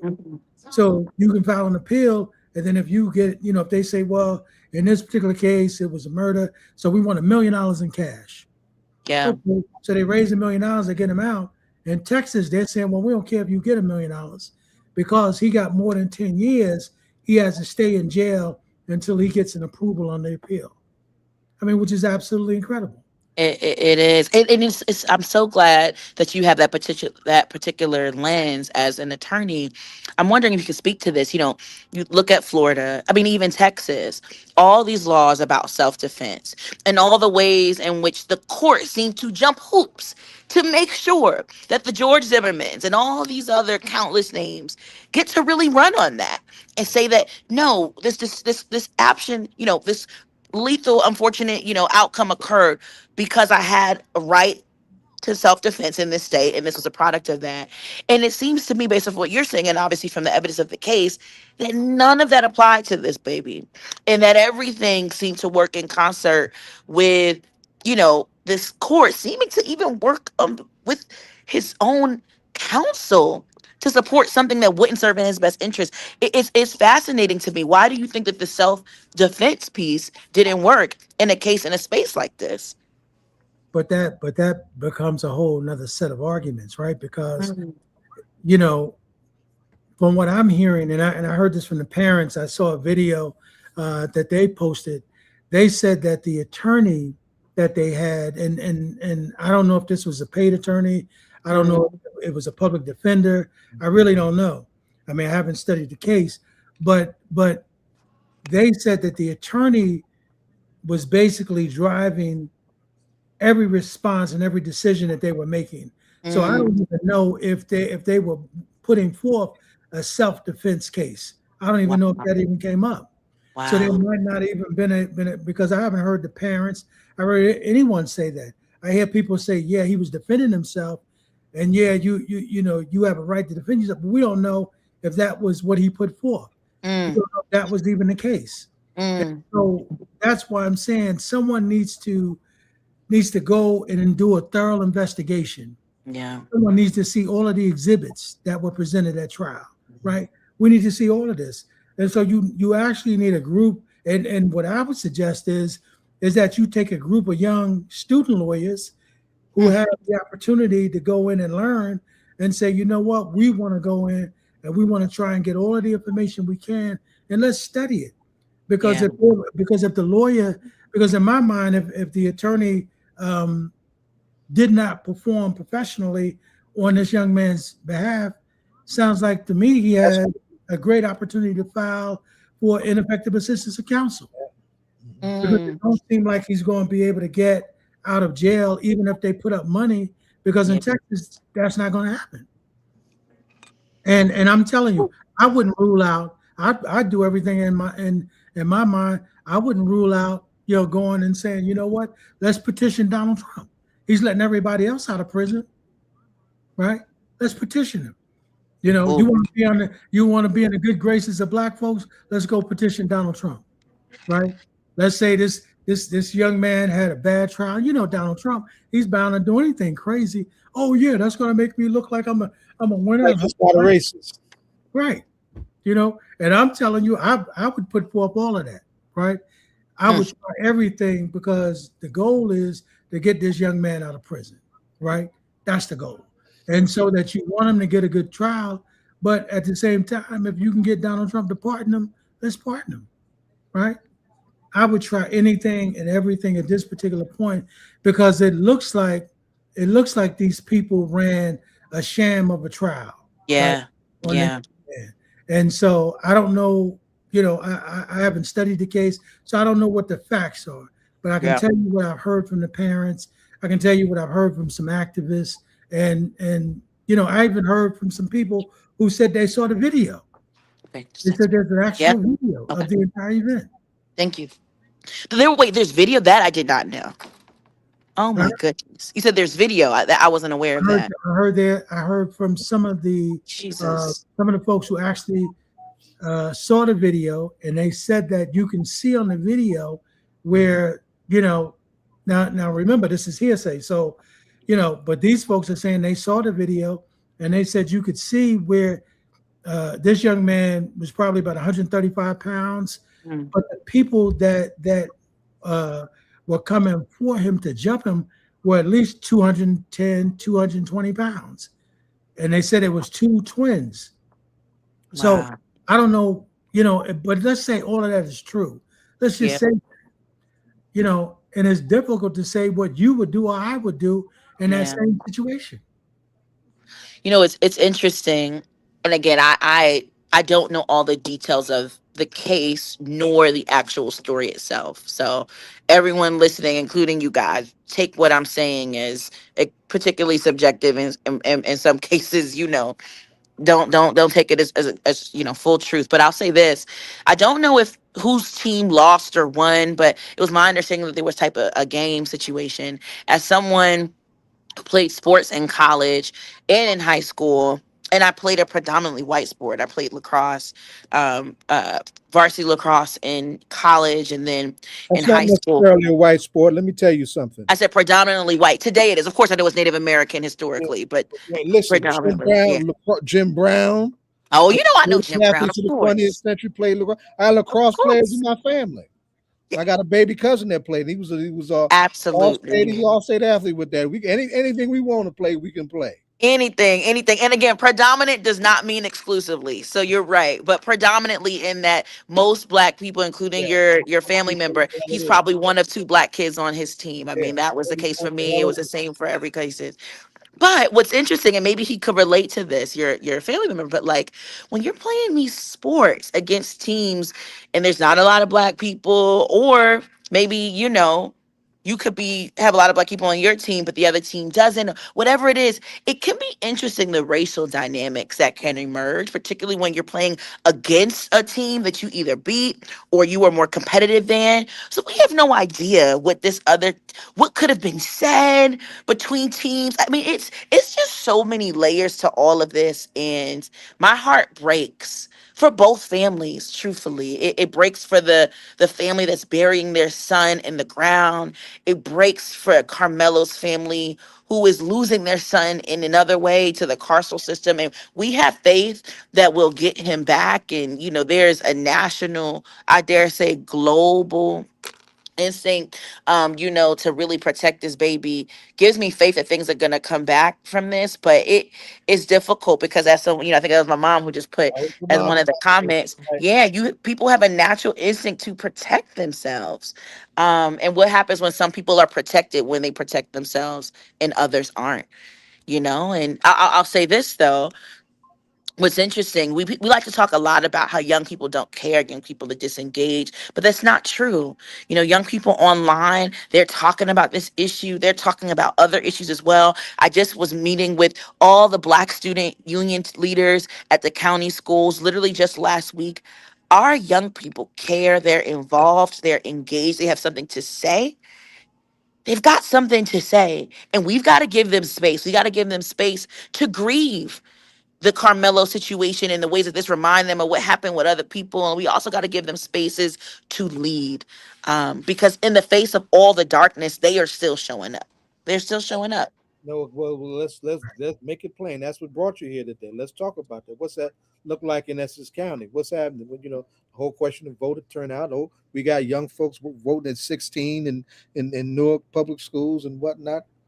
You got the mic. You got a hot mic. Absolutely. Rock it.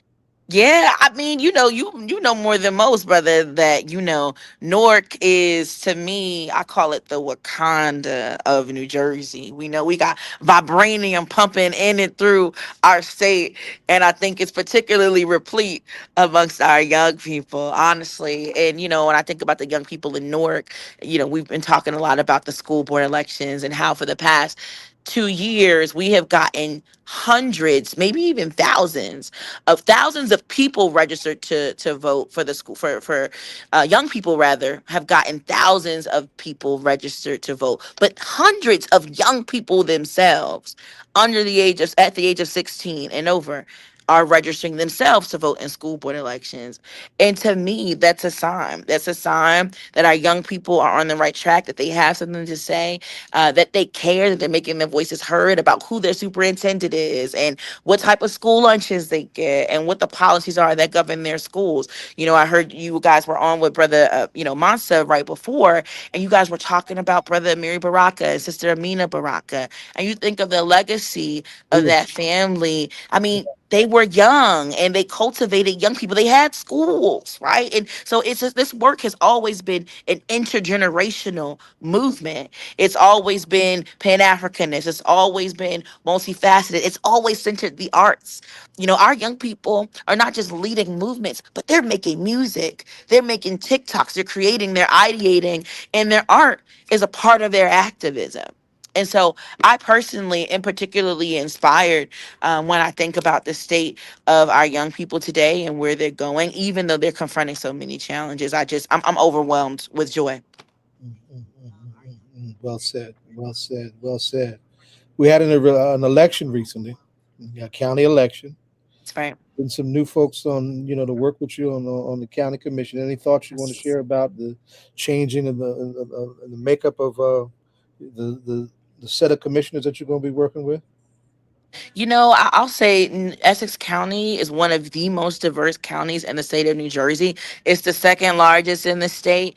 And yet we live in a county where one out of every five, people are receiving SNAP or WIC benefits. What does that say? That says that this county filled with opportunity and access is also filled with inequity and a need to serve those who are most at the margins. And so I'm excited to work with this new delegation of county commissioners who represent every swath of our county, from its suburbs to its cities and metropolitan areas. And I'm looking forward to what we can build together, particularly with the focus being on bringing money into our small businesses, particularly our Black women, veteran owned businesses, folks of color businesses, making sure we emphasize that we need to make sure there's more money going into programs that feed our mothers and our children and our grandparents, who receive benefits to make sure they can have food on the table, right? I mean, these are the priorities for me. These have been my priorities in my first term. I was blessed to be reelected at least through this primary, to win victoriously in this primary last week. And I'm excited about, running again in the general and working with, the next delegation of county commissioners to do this work. Awesome. Awesome. Awesome. Awesome. Ed, you get ready to jump in? Yeah, I want to ask you to share something Yeah. because I've asked the mayor when he's been here as well, and he sort of talked about it a little bit. Can you talk a little bit about, because obviously we're all proud of you, to be such a young woman, have such a powerful position.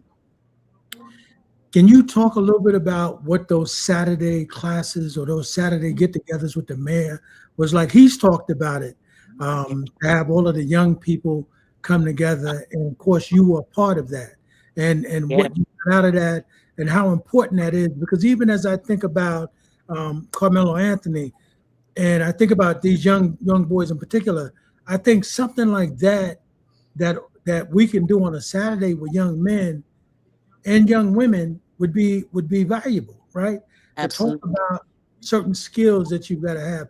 But can you talk about what that experience was like for you on a Saturday morning with the mayor?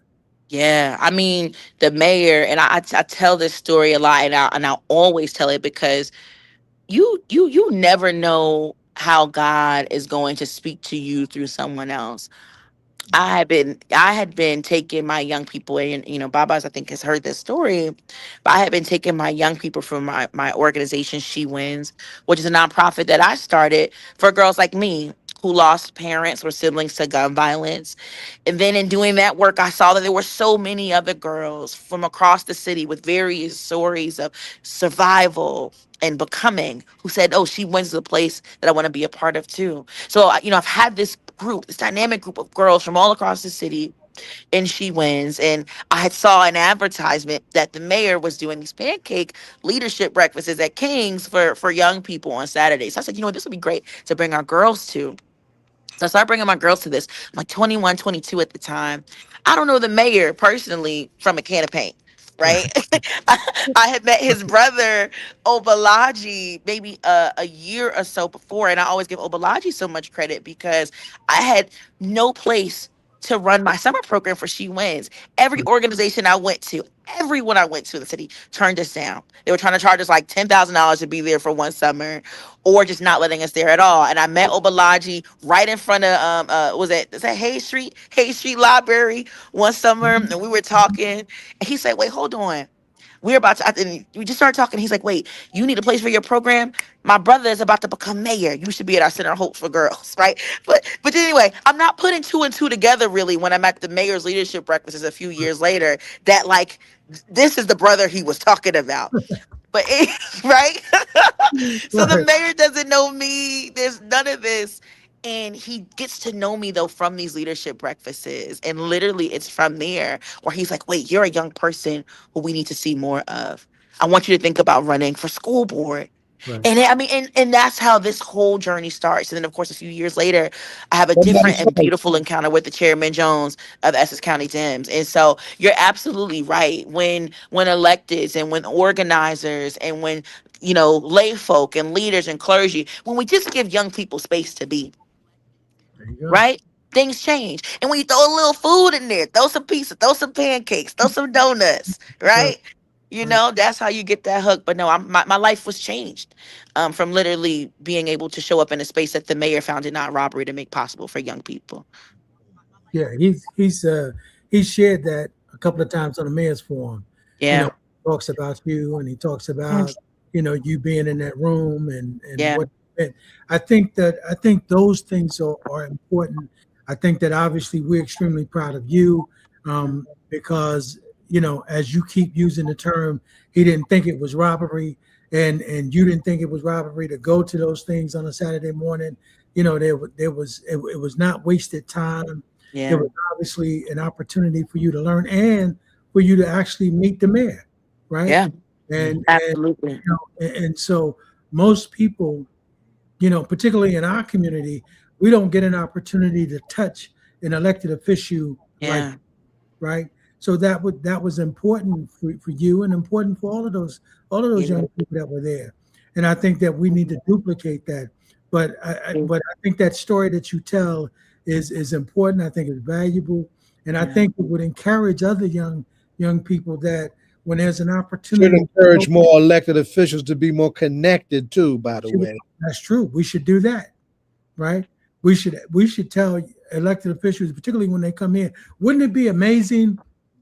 And I'm gonna say this to Leroy when he come by. Wouldn't it be amazing if Leroy did something like that? Yeah. Leroy likes his diner conversations like most of them do. Huh? He likes his diner conversations like most of them do. Yeah. And you know what? To his credit, though, he is done, and I give the chairman so much credit for this. He makes so much space for young people in the Essex County Party. I mean, we have a thriving Essex County Democratic Young Dems Party that's led by pretty much all young people of color.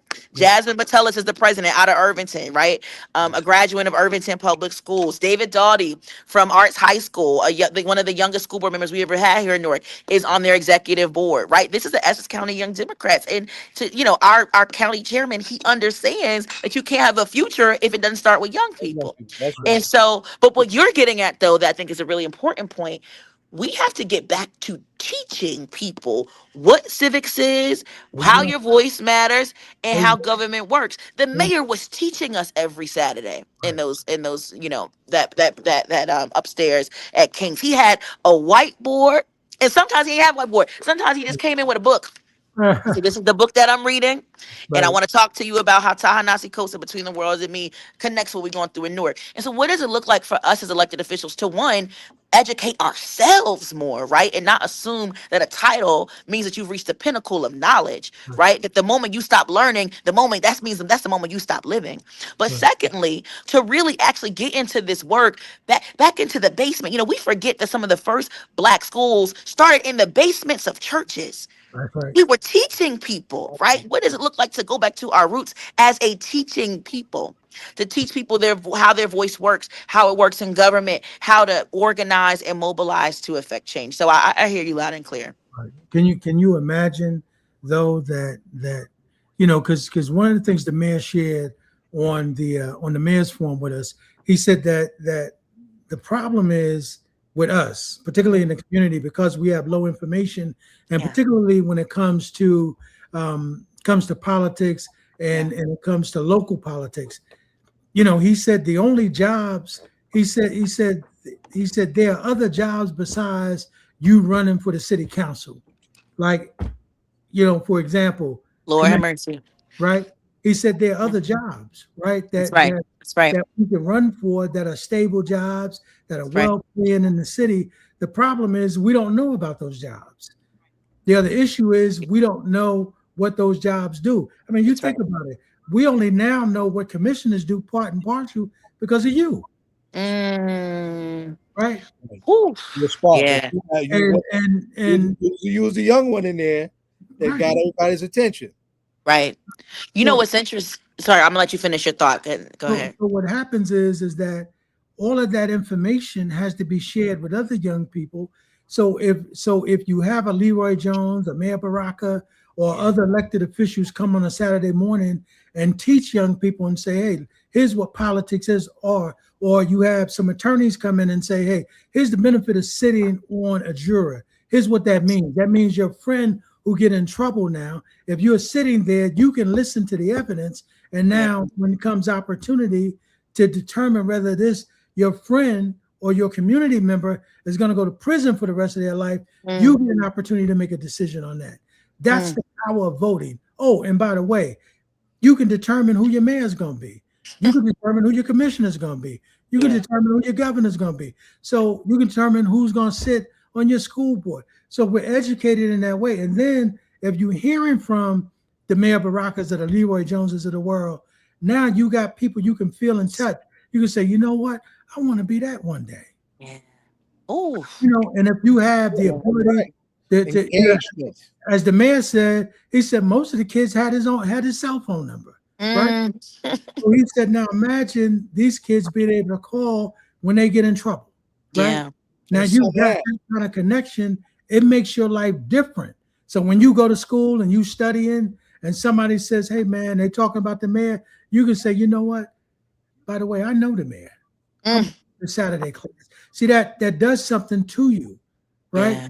And that makes a difference. But I think that, you know, on that educational front, I think that is the benefit. Even you, right? Be able to go and talk to a group of kids as an elected official and talk about what it is you do, right? Incredible. Yeah, you hit it right on the nail. That's a whole sermon, what you just gave. And you know, you said so many things, but you remind me of how proud I am that one of my biggest goals in this first term was to make sure people knew that this seat existed. Because when power is in darkness, it's unaccountable. And so you have to shine the light on power in all places. That's every seat. Every elected seat is made possible because of the taxpayer and the voter and the resident. And so if you don't know that you have a county commissioner or a county executive, how can you hold them accountable? If you don't know that you have a county surrogate or you have a county registrar, what that is, how can you write? And so I've been blessed to literally honor and welcome hundreds of people, literally in just the past 3 years, and bring them here to the County Hall of Records. And when people come, I call it the People's Chamber, and honor them and celebrate them and let them know that county government is here for them, it works for them, and it's accountable to them. And some of the main people that I've been bringing and pouring into have been young people, our students, our scholar athletes, our debate students, our robotics teams. We had an engineering team from Essex County who I just honored a few weeks ago. Essex County College. This is all connected, and you're absolutely right. It starts with us. It starts with all of us, elected, non-elected, clergy, imams, pastors, everybody. It's all hands on deck. It's all hands on deck across the board. I couldn't agree more. You think about, you know, when Al Tariq became the county surrogate. That's right. I'm telling you that we didn't know what that was. Listen. A lot of us still don't know what that is. Listen. The wealth that goes through a space like that is mind-boggling, you know, once you do know. And you got to know what the hell you're doing. Absolutely. But that was one of the jobs the man talked about. he was saying all of these jobs go unfilled or Yep. unchallenged by us because we don't even know that those jobs exist. That's We don't right. even know that That's we right. can compete for those jobs, right? And so Absolutely. that's the benefit of having those kind of classes and the benefit of having you come back and stay in touch with them young people and talk to them. Because, Yeah. I can say that, I know somewhat about it because, obviously, my relationship with Congressman Payne, you know, Yeah. Yeah. he would come in, he would share all that information on his show, and we Mhm. talk about it and so forth. But the average young person is not tuned in like that, right? Yeah. And so we need to be able to get that. But I think that would be powerful to have elected officials give up an hour of their time on a Yeah. Saturday just to come by and get a group of young people. And can you imagine we getting the most visible elected officials? Because most people don't even really know what a council person does. It's They, true. It's and most true. of them don't even know who their council person is. If Yeah. you ask young Yeah. people, say, can you tell me who your council person is? And Yeah. we ain't talking about kids. We talking about grown folks, Grown Right, folk. Grown right, folk. people's Grown mama, folk. daddy, and whatnot, and then they don't know. right. Yeah. So because you got to think about it, we got over 300,000 people in the city of Newark, Yeah. and we get such a low turnout, and that is because of low information, Low right? information. Low information. And we don't know how all of that is, but you can bet your bottom dollar now if something go wrong, it's the mayor's fault. Mm. You can bet Mm. your Anything bottom goes dollar wrong. if something's wrong, it's the council's fault, right? But you don't even know. I mean, if you talk to some, I mean, I've talked to some older people, and you talk to some of them, and you say, "Hey, man, did you vote?" "Oh, no, I ain't vote, man. It don't matter.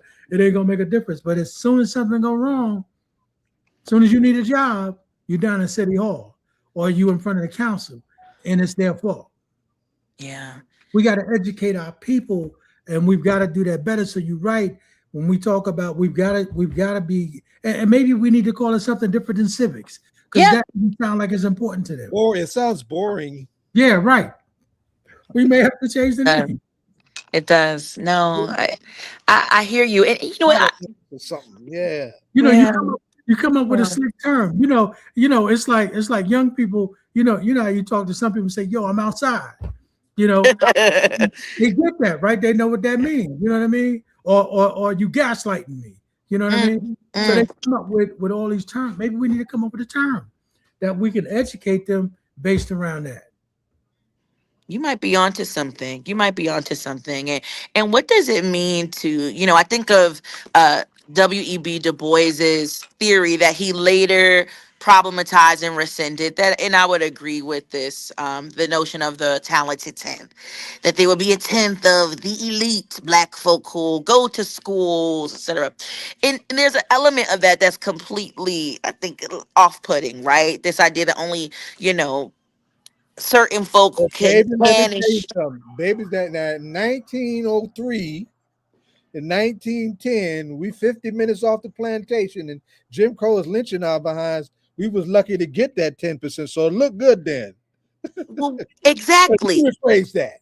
You, Because we moved ahead. right, Yeah. right. And so to your point though, right? It's like there's a part of that that was a little off. But I wonder if there's a part of what he was getting that maybe he kind of articulated a little bit better later in his life was that there will always be a smaller group of folk who have the time and have the willpower to do some of the big stroke things that'll move the tide forward, right? What do I mean by that? I think of, what's been happening at Delaney. I think of advocacy that's been happening, not That's even coming just at on right Delaney, behind but you. just uh, say That's that coming on. again.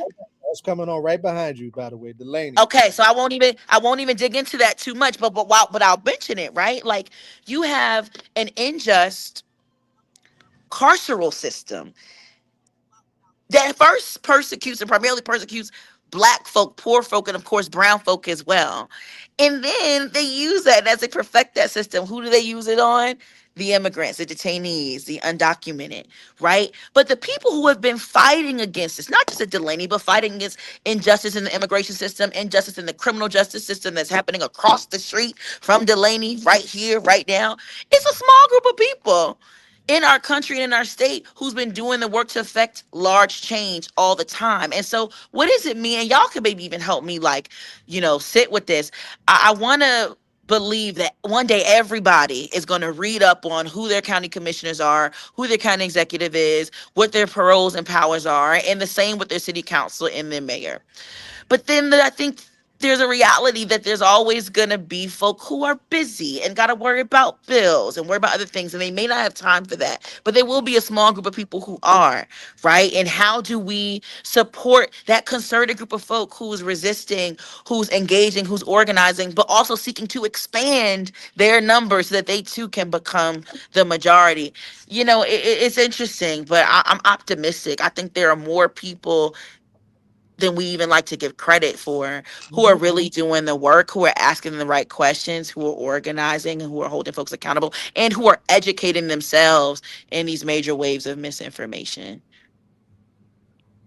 But I think all of that is right and exact. Um, I just think that we've got to make, because we are a fad kind of people, like we into fashion, right? So Mm, it comes the fad kind of thing, right? It's like if that's happening, we into it. But I yeah, think in order to be able to educate our people, we've got to find a way, because you think about the people who, won the voting rights bill and did all of that, put all their lives on the line. They understood what that meant, right? They understood the price that they had to pay just right. to be able to vote, go and count jelly beans and, be able to vote. They paid a price for all of that. Yeah, Today, and I'm talking about us locally. yeah, Today, we don't have our people. I mean, here you at All Politics Are Local, you're going to hear some of this. This is what we're talking about, but you don't really hear this other places, right? Where people are having this kind of conversation and saying, we need to find a way to be able to. How do we talk about, what a commissioner is, what their powers are, what they do, what the mayor is, what they do, and actually bring someone before you yeah, that can talk to you and then have you ask questions. And then, of course, I got a political science degree. So, I'm a political science dude. I love this stuff. But me how do we too. make it interesting for people who are not those people? That's right. Right? We've got to find a way to do it. And Yeah, I think the way yeah, we do it is we bring people like you forward. And yeah, we say, so here is the county commissioner, and we're gonna let y'all ask questions. right. Whatever it is you want to ask, and then we're going to tell you what it is. And then Yeah, we want to educate young people, and hopefully that's because we've been talking about this, we've been around for, going on 16, 17 years now. But we've been talking about how do we educate young people and how do we educate our people, period, based around civics? How do we do that? that's And right. we still haven't That's really right. found out how to do it in a way that makes it interesting to young people. Because Yeah, you're not gonna find everybody like me, you, and Zaid, who just love this stuff, and we can stay yeah. up all night and watch stuff and listen to it. For other people, they say it's boring, Mm. right? Yeah, I had a professor. You mentioned political science. That was I had a special major in political science and education at Swarthmore for undergrad. And my professor, one of my favorite professors, he wrote a book that changed my life called Attention Deficit Democracy. For And real. his premise, you couldn't kind of get it from the title, right? But his premise was that we'll never have everyone be bought in because we live in a society that's constantly distracting us on purpose. Because that's how capitalism works.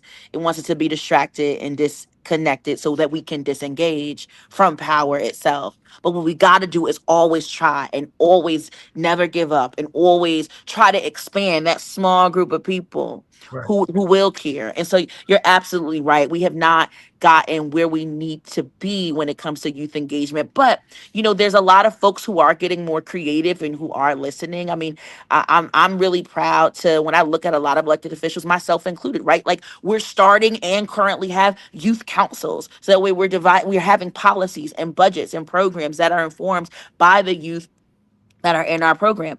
Some of the students that I've met through my organizing work in Newark and in Essex County, I've been seeing that protest at Delaney Hall. I ran into students I met at two different protests. One in Jersey City, to call for the destruction of Delaney and just ICE systems months ago, and then the Newark High School Democrats presidents. I ran into them at the protest at Delaney just a few weeks ago. Some of us have been coming to Delaney for the past year. Right? Like, we've been coming for the past year. And I want to shout out the mutual aid organizations that have been there and coming to county commissioner meetings for the past year, right? That tent that we call the Radical Hospitality Zone, that's providing refuge for children and families, hundreds of them, that's a county tent. I was one of the county commissioners that fought to get us there, to get that there in the parking lot next to the unjust, inhumane Delaney. Right. And I didn't do that by myself. I did that because I listened to the organizers. I listened to the young people. I listened to the folks who are there. And so you're absolutely right. It takes all of us. It takes creativity. And it takes, it doesn't just take an elected official. I always say, even as an elected, that representation alone is not liberation. Right. It ain't just about us all having seats. It's about us being in the seats and being purposeful with them, and then working in solidarity with folks, regardless, elected or not. And in fact, we need to be working even more with people who are not elected, right? To do the issue, to solve the issues that matter most to folks. So you've hit it right on the nail. I couldn't agree more. And I've been proud to work just a little bit, getting more and more done each day. And I'm still learning. I'm not perfect. I admit that. But getting closer and closer to the North Star. But I think what I've heard from you is your energy is incredible. I mean, even if I wasn't interested in politics, or I wasn't interested in what a county commissioner is, you have a certain level of enthusiasm that comes across, and it makes you want to listen.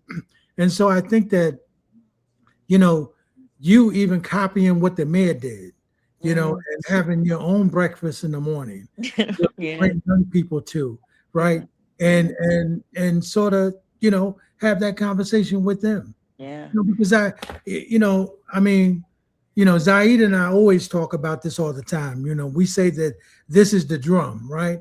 And so the one thing that we were able to keep after slavery was, not only was it, of course, our soul, our rhythm, but it was that drum. It was that one thing that allowed us to communicate with wherever our people were. They heard that drum. They knew it was their particular tribe, their people. So we hear that is the drum, what we do here at All Politics Are Local. But I want to tell you that, I mean, I don't know. Was this your first time on the show? No, I haven't been in a while though, and I'm glad I changed that. Maybe second or third time, I believe. Yeah. Well, you've got to come more often. Please. You gotta come. I know Zaid is. I know what he's going to say. But listen, you need to come more often, because I would love that. We need to have those kind of conversations, and and we need to have some of the other sisters that are with us, part of the show, and let's have some conversation. And I want to have some serious dialogue around how do we make politics, and maybe we don't call it politics, maybe we call it something else, but how do we make it so it's more interesting to our people, period? How do we do that? And we got to find a way to do it. Absolutely. And next time I come, I'll bring one of my young people. I was really just texting her right before I came on to this. My mentee, Lakita, she's been doing her thing. She's speaking and doing all these extraordinary things. And so you're absolutely right. This is our moment. And it takes all of us across the generations, across the state, across the country, and All Politics Are Local. Like, you guys are really home base, right? For so many of us who care about this work, and we've cared about it long before we've been in office, and we've cared about it, when, if God calls us to something else. But I'm just beyond grateful and sacred, for the sacred space of beating on the drum with y'all. Truly. I say this to the mayor all the time. We go back. We got tapes of this stuff. But we Yeah, could go back. We could go back 17 years that's when the right. mayor was on the council, and I Yeah. can play a tape for him. When we talked about him running for mayor, and Mm, and he said, "I will run only if nobody else run." mm, Right. And so mm. it wasn't about, with people saying, "Oh, I want to run just because I want to be the mayor." No, the mayor said, "I'll run if nobody else run, but I got a reason why I want to run. I want to do something. I want to Yeah. make a difference." Right. Yeah. And so we want to be able to teach people that and have people get into elected office so that they really not only can they do something to change the lives of the people that put you there, but also make a difference in your own life, That's it. right? And Yeah. again, I'm elated. This is the first time I've been on the show with you, and Yeah. so I'm looking forward to having you back. Mm. We got one parting question that we ask Yes. everybody. I don't know if you heard it, but we are a political hip hop radio talk show. So what is the hip hop music or hip hop song that you listen to that keep you motivated when you out there? Oh, it's there's so many, but I gotta shout out No Name from Chicago because this is the 10-year anniversary of her pivotal album. It may have even been a mixtape called Telephone that dropped. And then Chance the Rapper, also from Chicago, he's celebrating 10 years of the coloring book. But she's got an album that she dropped in 2023 that like gives me life. It's called Sundial. And there's a song on there called Gospel. Okay. I'll send it to you. Yes. And that's the track, and it carries me in Yes. moments and seasons like this. So that's word to No Name. And shout out to No Name too. She's got this book club. Speaking of, miseducation, she's going against that grain entirely. So she started this book club years ago where she's not only, making sure that she's making sure folks have a radical Marxist, all types of things, book list to read from, but she's sending books to brothers and sisters on the inside in our prisons and jails. And so she's the truth and a dope MC. So she's been something I'm listening to a lot these days. Oh yeah, No Name. That's our Hot sister. mic, hot mic. Yeah. Go ahead. That's Right. our sister for Danny, real. you done good by this girl, baby. I see you, mama. Hello, hi, how are you? How are you? I would say my song is DMX. Y'all gonna make me lose my mind. Up in here. That's That's what's going good. through my head when I'm covering protests at Delaney Hall. I'm just like, That's right. At the ground and rhythm. Hey Dorian, we get ready to move to our next interview, but you're welcome to stay if you want. I need to eat. I've been running around all day. I have not had a real quality meal yet. So I'm gonna get some food. But I'm gonna listen from Facebook. All right. Thank you very much. Thanks, Dorian. Much love. Appreciate y'all. Love you back. All right. I'm gonna listen from bye, have a YouTube. good Take care. one. Right on. Daisy, I'm glad you made it. Everybody, Daisy Calavia Robinson, as one of who's done some amazing work from a journalism lens. And this was originally, Daisy, going to be a conversation between journalists, right? But we Right. got so much going on at Delaney Hall in the present moment. We should be getting some folks calling directly in. I'm waiting for them to get in, right? You just saw Zellie Imani from Black Hi, Lives Matter. Zellie. Patterson. Hi, how are you? Zellie was one of the survivors of that ferocious attack by New Jersey State Police, and Deborah Gregory, one of our elders in struggle, is representing for the end. We're supposed to have a bunch of heads here. Heads. I love it. But but Daisy, let's start with you. Sure. Because I think this is your first time with us in this space. This is my first time with you guys Right. here, and it's very Right. exciting. So just from from a reporter's lens, from a journalist lens, Right. not only have you done a lot, covered a lot, dropped a lot of articles, whatnot, if you had that moment where you're actually in charge of a media operation, what's missing from the reporting on Delaney Hall that you see on this issue? I think what's missing is just around the clock coverage.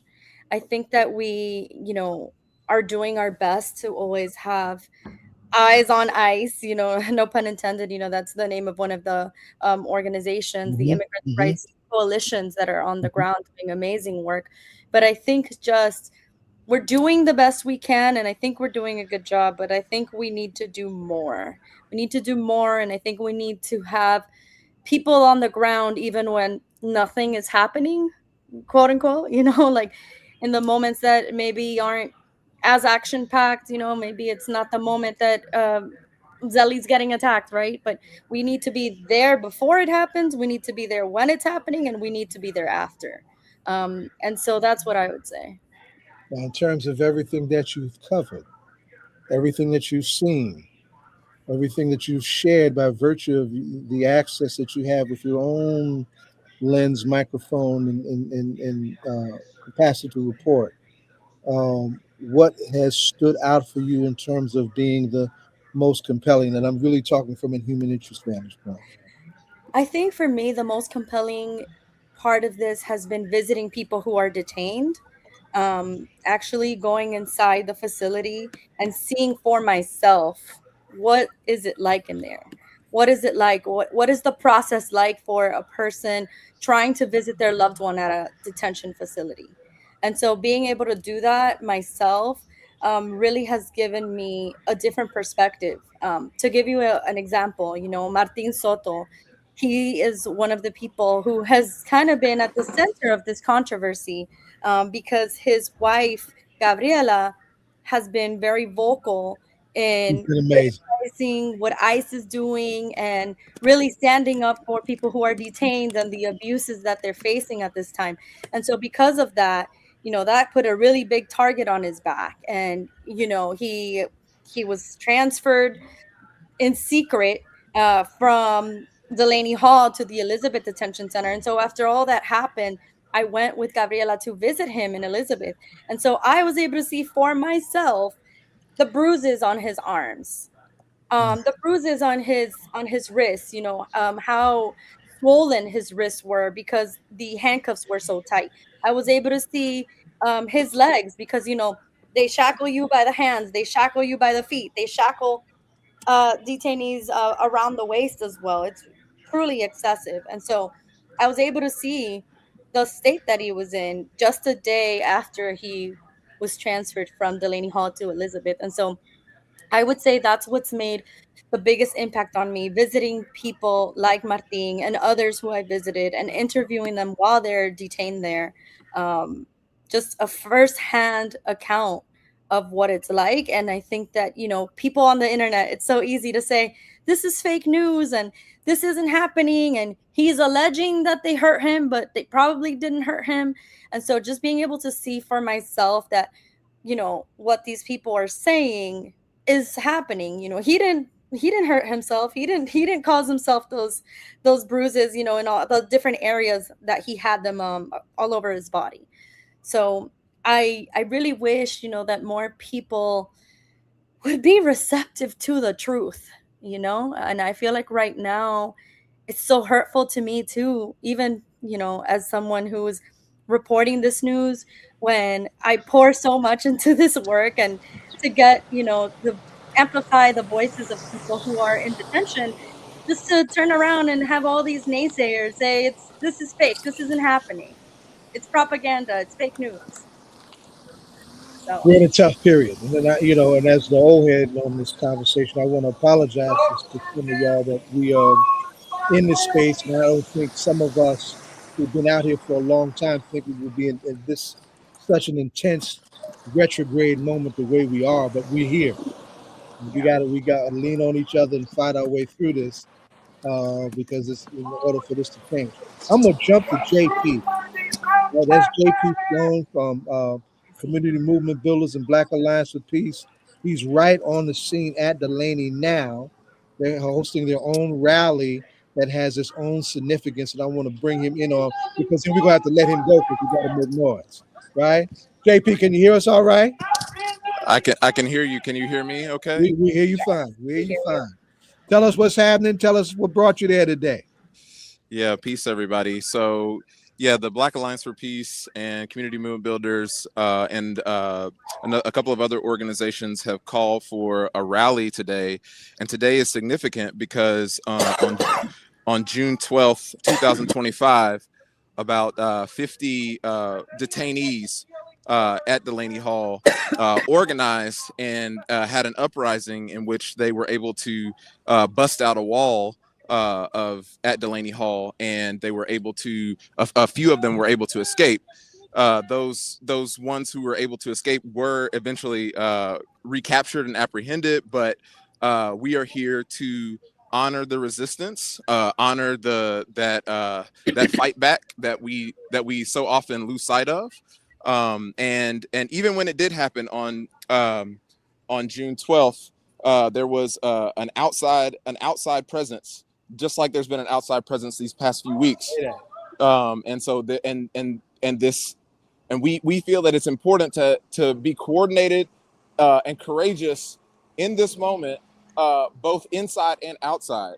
You know, one of the ways that the detainees are being framed often is that they're completely victims of mistreatment, and they are victims of mistreatment, but that's not all they are. The folks who are inside have been organized, and they've organized the labor strike, a hunger strike that has gone on for quite a few days. But that's not the beginning of the resistance at Delaney Hall. And so we are here to remind people that June 12th last year, there was another organized action for liberation, for freedom, and we're trying to make those connections because we think it's important to make sure that folks know that this didn't just start a couple weeks ago. And I'm so glad that y'all did that. So glad that y'all did it. You know what? A lot of folks don't even know that happened. And I'm talking about veteran organizers that I know. And I ain't gonna mention no names, right? But don't even know that happened. That whistled right over some of our heads, and we need to fix that. Now let me bring the elder into the conversation, because June 12th also means something else in our history, right? Great Deborah Smith-Gregory is here from the Newark chapter of the NAACP. We did some strong statements a moment ago in solidarity with what's happening with our struggle down there at Delaney Hall. Remind everybody, Deborah, what does June 12th mean for those of us who have a longer view of struggle? Can you? She might not be able to hear me. Deborah, can you hear me? Oh, she can't hear me. Oh, she's having tech issues. She can hear JP, but she can't hear me. Well, I guess I got to help y'all with the answer to the question. Deborah, can you hear me now? And see if she can hear you. You muted, Ed. Deborah, can you hear me? Yes. She can't hear me. You can't hear Zaid. Yeah. No. Can you go out and come back in? Okay, I went out and I came back in. I'll go out again and see if that helps, because he said the same thing. Because Zaid, we were having that trouble with Mussa. Yeah. Right. He said to go out and come back in. So I'll try change again. Your browser. Change your browser. See if that'll help. She ain't hear that part. so let her go back in and come back. Maybe as she does that, Charlene is also. I can see Charlene is also on scene, on location, right? Charlene, I don't know how much you've heard of the conversation so far. Daisy opened up and gave us a taut take on the reality of how this is being covered and why it's important to her. JP just contextualized what drove today's action in terms of the solidarity action that's going on right now. You've been back and forth there, and you, along with Zellie, happen to be there and to be victimized by the unleashing, and I'm going to say it just like that, the unleashing of the New Jersey State Police, the mother fathers of racial profiling in this state, on a whole lot of us and a whole lot of y'all. And both of y'all got touched by that in a way that nobody wants to be touched. Recount that story and that ordeal for us while we're waiting for Miss Gregory. You're muted, Charlene. Okay, I hope that she can't hear me either. I don't know what it is about Charlene, you're muted. But did you hear Zaid? Charlene. Oh boy. Maybe we should tell her in the chat. Yeah. Okay, she just went out to try and come back in. Yeah. All right. Deborah, can you hear us now?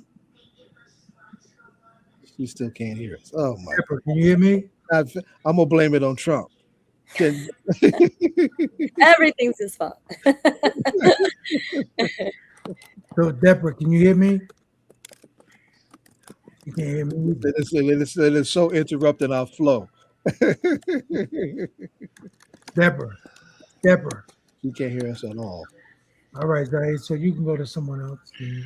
Zellie, let me just bring it back to Zellie, because Zellie and Charlene and Kason Little and a bunch of y'all were there that ugly night last Friday when the state police did what the state police do, and they it's like they couldn't wait to do it. We all saw that footage, and if you didn't, you missed it, but it's still there. You ain't got to look hard to see it. Zellie, take us back to that, to what you had to endure that night, and why your solidarity matters. Yeah, first, thanks for having me on this call. I think it's very important that we speak about Delaney Hall and continue to speak about it, whether or not there are 400 protesters outside Delaney Hall or two protesters outside Delaney Hall. All eyes need to remain on Delaney Hall, and solidarity needs to be always extended to the people that's detained, their families, and their communities, because solidarity is how we win. And solidarity is why we showed up, because as you mentioned before about state violence is something that we all are experiencing, and the only way that we're able to dismantle or defeat state violence is by being together. That we can't fight it in isolated buckets, that we can't say that is their fight, or it's not my fight, it's all of our fight, because we're all being oppressed through state violence or through the state. So that's why we want to put that first in clear. The first couple of nights when the larger rallies outside of Delaney Hall was taking place, it was majority just only ICE out there, right? That was guarding the gates and really being vicious with their violence against the protesters who were doing their non-violent civil disobedience act, something that is, you know, one of the most trusted toolkits in organizer's toolbox. And we saw the amounts of violence that people was actually getting, right? It wasn't just the tear gas, it wasn't just the rubber bullets. People was actually getting pushed into traffic. There's video footage of people getting pushed into traffic and their feet and their legs being ran over by tractor trailers. Yes. So the violence wasn't just, a typical of, spraying someone in the face with mace. This was horrendous. This was like flashbacks to, Selma, or, the 60s, people being beat by batons and weapons and just being berated, right? ICE officers are beating people and then walking away smiling and laughing about it on camera. And people are filming them saying, I got you on camera. And it's like, they did not care. It was like they was even more proud about to be on camera, because they knew there was a population on social media in the right wing who would uphold the actions and not condemn the actions. Yes. There's a whole population of people who would say, yeah, beat them down, push them into traffic, run them over. There's a whole population that's going to celebrate what's happening, celebrate them as the heroes, and not condemn them. But all of this through independent journalists and mainstream journalists and organizers and activists who were using their cell phone footage to broadcast this to people all across the country. I guess it got on the eyes of the governor, and it kind of forced her to have these conversations with Trump and the administration to say that we'll get this under control and we'll do it our way, because Trump, from my understanding, was threatening to bring in the National Guard and bring in his people to quell the protests down there. And I think that Mikey thought that the best option would be to bring the state police. And bringing the state police is never the best option when it involves black and brown people, particularly black people, especially in the state. And what we saw was not a decrease in violence. We did not see de-escalation tactics. What we saw was an increase in the violence and aggression, and even more short-tempered and lack of patience for people who were protesting.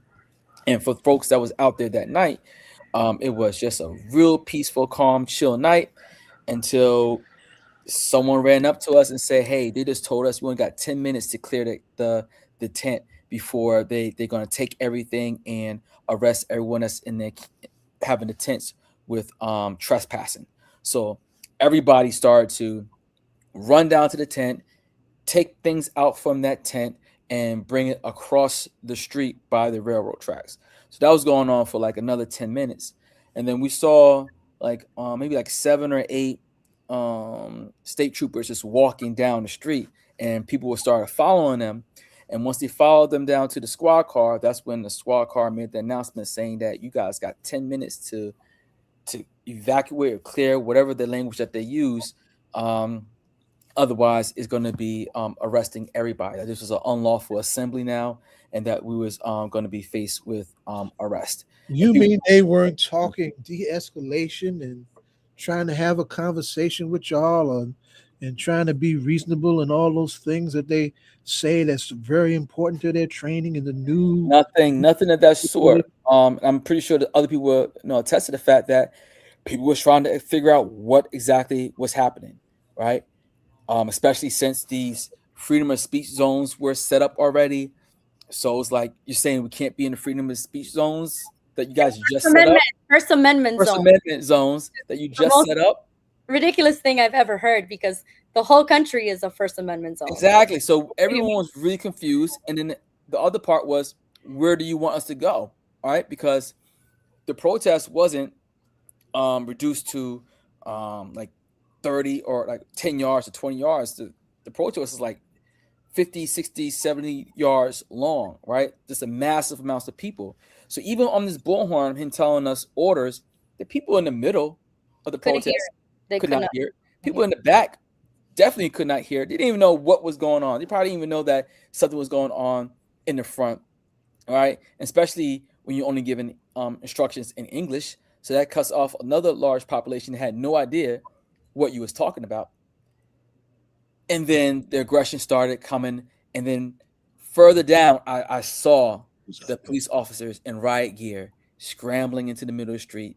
And horses, you know, another added I started to warn everybody, like, yo, they're coming right now with riot gear. Like, that's how they coming. The fact that they already came prepared show us that they already had the green light to assault us and to do whatever they want. By the time they're in their riot gear, they already had the green light.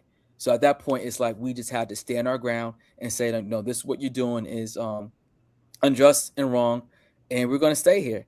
And that's what we did. And we got the results of that, you know, of being tear gassed, shot at. People was getting assaulted by police on horseback. It was a really brutal night, but I want to say the solidarity was important. I remember us being tear gassed and, you know, walking into that mist, me and a stranger like locked arms, right? And started just walking backwards and coughing and could not see. I couldn't see, he couldn't see, but we was both holding each other up. And until like we got kind of clear, we said, oh, thank you so much, brother. Thank you. He was a white guy. I'm black. We thank each other, hug each other, and like separated, you know? Don't know who he is to this day. He probably doesn't know who I am to this day. But in that moment, we were brothers. That moment, we cared for one another, and we had more care for each other, two strangers, than the police officers who were sworn to protect and serve us did. I mean, let me try and bring Charlene into this, and I want to apologize. Our elder Deborah Smith-Gregory stepped off; she couldn't get the tech thing to work, and she sends her apologies. But I wanted her to lift up the fact that June 12th is also the anniversary of the assassination of one Medgar Evers, right? One of the bravest that we ever had in the civil rights movement in the NAACP back in those days in Jackson, Mississippi, right? And you know, that's the relationship between that struggle and this struggle needs to be brought together better, and we need to figure out how to do that. But Charlene, can you hear us now? You're in a better space. I see you're stationary now, right? Charlene Walker, Faith in New Jersey. Charlene, I want you to share your own observation experience. You had the horrible misfortune of getting hit with a rubber bullet, and that can be deadly depending on how you get hit, right?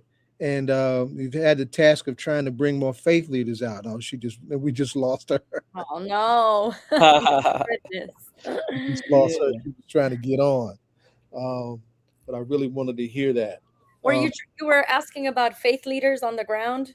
Yes, because So that's her. yesterday, I saw there were several faith leaders on the ground when they were making the announcement about the women's hunger strike, and they were talking about the guard who's allegedly sexually harassing female detainees, and so there were several faith leaders, and they've been there not only yesterday, but they've been a strong presence at the detention center for a long time now.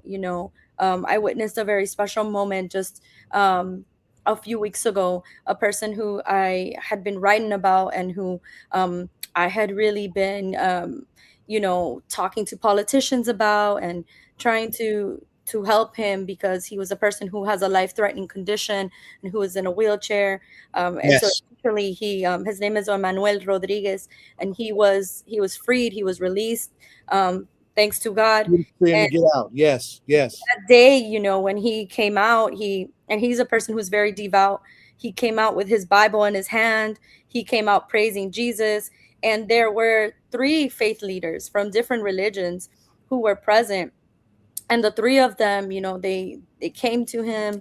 They put their hands on his shoulders, and they prayed for him. And that's something that they've been doing, not only for Emmanuel, but for every person who is released. They come to the Radical Hospitality tent, and these faith leaders are there to give them, some spiritual guidance, some spiritual sustenance in those really difficult moments. People feel so overwhelmed. Emmanuel, he was brought to tears because he almost couldn't believe that, that he was outside, like that he was breathing some fresh air.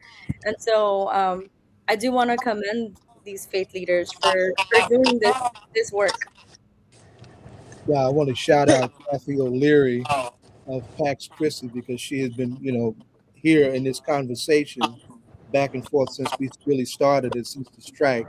She couldn't get on today. She's been doing this work for, I would say, like a good 2 decades. I was doing some research because I'm working on a piece. One of the criticisms that I always hear is, when Obama was president, nobody was protesting. When he was president, nobody cared about these detention centers. That's absolutely false, and we know, all of us on this call know that that's absolutely false. But I said, let me do some research, and let me try to put something together that can serve as a response to those people. And as I was pulling clips one clip was from 2011, and it was quoting Kathy. And so she's been doing this work for a really, really long time. So she definitely deserves all the flowers and all the praise. She was very much a part of that year, almost 2 years of solidarity right there on the ground with the Radical Tent, and then helping the families, and then all of that. So yes, Charlene, can you hear us now? Yeah, can you hear me? Yes, we can. Yes, we Finally. can. All right. We ain't nobody but Trump, right? Definitely. I will say one. Thank you so much for recognizing faith leaders. Faith leaders oftentimes are in the background, right? Our organization organizes faith leaders and faith communities across the state, which means their whole congregation, and we teach them how to organize the community around them. I think we are in a battle right now that is not just against fascism, not just against white supremacy, but it's also very much spiritual. And the importance of people being able to show up in their faith fully is extremely important. It's helping to get a lot of families through, and our faith communities not only are providing wraparound mutual aid for folks, but are providing safety and housing and all sorts of things in order to support families. Like last night, I was here and an individual was released around like 9 something, and he came out as they often do in detention centers, which, you know, we all know detention is just a really soft way of saying jail. Be released into nothing, right? You don't know anything. You don't know where the bus is. And when he got out, he goes, "What am I doing here?" And he just asked, "Can somebody point me in the direction to the Greyhound?" To find out that he was from Florida and he had to figure his way back to Florida with no identification whatsoever and just a few dollars in his pocket. And it's a testament to what it means to be people who actually love their neighbors, right? Because instantaneously everyone was like, "Okay, let's get you water first. Could you use some water? Can we get you some food? Let's figure out, like, how are we going to get you on a bus? Let's figure out your ticket." And I know I made phone calls and faith leaders sent funds and said, "Okay, let's put them up in the hotel until we can get them on the bus." And all of those things happen in the course of like 30 minutes to where he's now on a 36-hour trip. One of the things I do want to mention, because we've been organizing around Delaney Hall and its closure for well over a decade, when it originally became so. That night when we got tear gassed, I just want to emphasize the violence of the state. The police, we know, are violent. The only language that the state has perfected is violence, right? And what I witnessed was police refusing to talk to people, to leaders that were asking questions to give any form of clarity. I witnessed police officers yelling and screaming and telling people what they were going to do to them violently. I witnessed them throwing up signs that really appeared to be white supremacy signs. And then I also witnessed utter joy from some of them as they were harming people. This is what our state police did, and what really, really, really hurts my heart is the fact that we have a governor that thought that this was the best answer. This shows a disconnect from those that do not live in Black and brown bodies to understand what it means to interact with the state, and then to watch as our attorney general and our governor put out statements about people being armed. And their arming was with face masks. They were armed with face masks and helmets. So you mean to tell me that people are not allowed to have protective equipment when you have just violated them, when you have just harmed them? Why is that the language that we use? It shows an unwillingness to see the humanity of any of us that are out here doing what God has told us to do, which is to stand up for our neighbors and to have their inherent worth and dignity upheld. Let me jump in.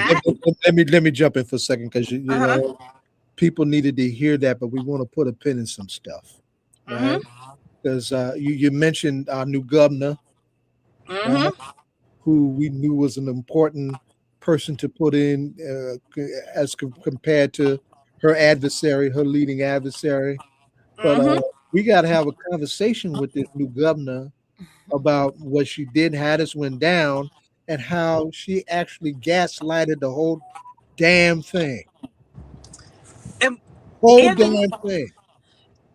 I want more than a conversation. I want you to lean on the discipline of your faith, because you know, I'm not an imam, you know, and if I was an imam, heads would be rolling. So you don't want me to be an imam, right? But we need to talk about what, you know, we got a problem here. There needs to be a real conversation with daughter governor about what's going on with that.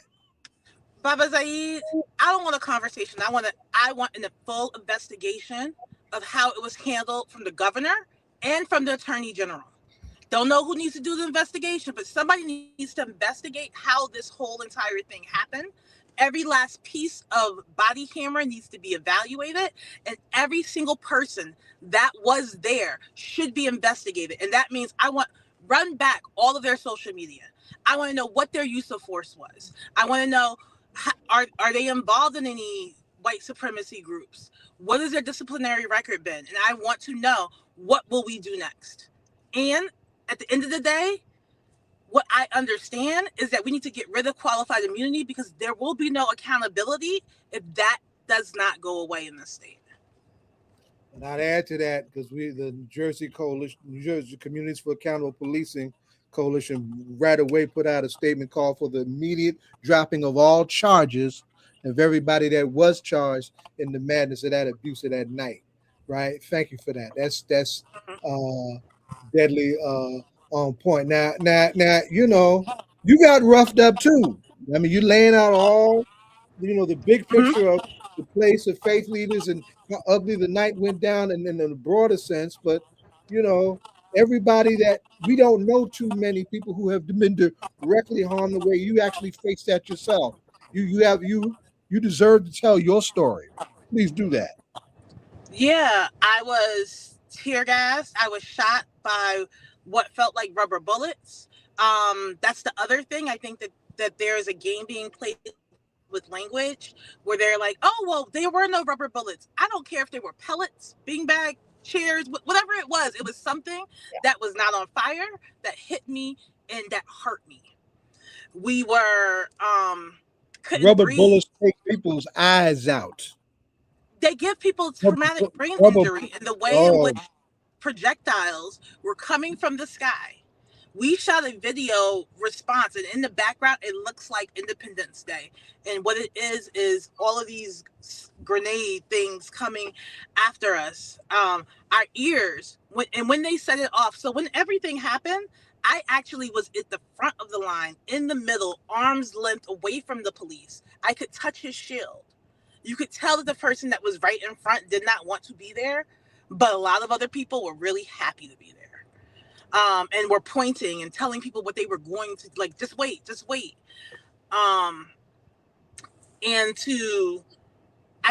So I've been in similar situations before where I have been able to de-escalate, been able to pause.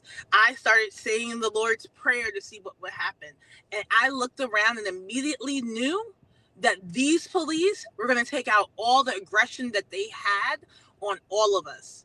And as we tried to find goggles and things to cover our eyes, as we tried to breathe, we were all like picking each other up, holding each other, pouring water in each other's eyes, trying to wipe our skin off, just as we continue to be attacked over and over and over again.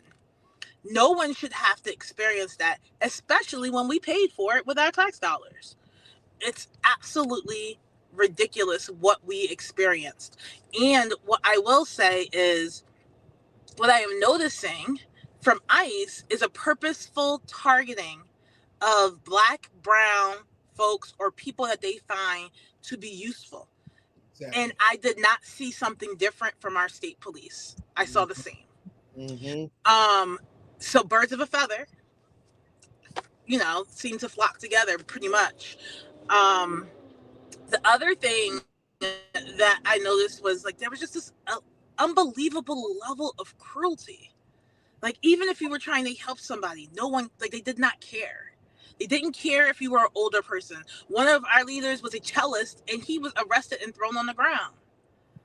Like, it does not matter what your posture is. It does not matter if you even have a collar on.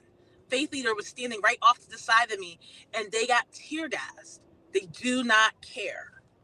Our state police do not care, and ICE sure as heck does not care.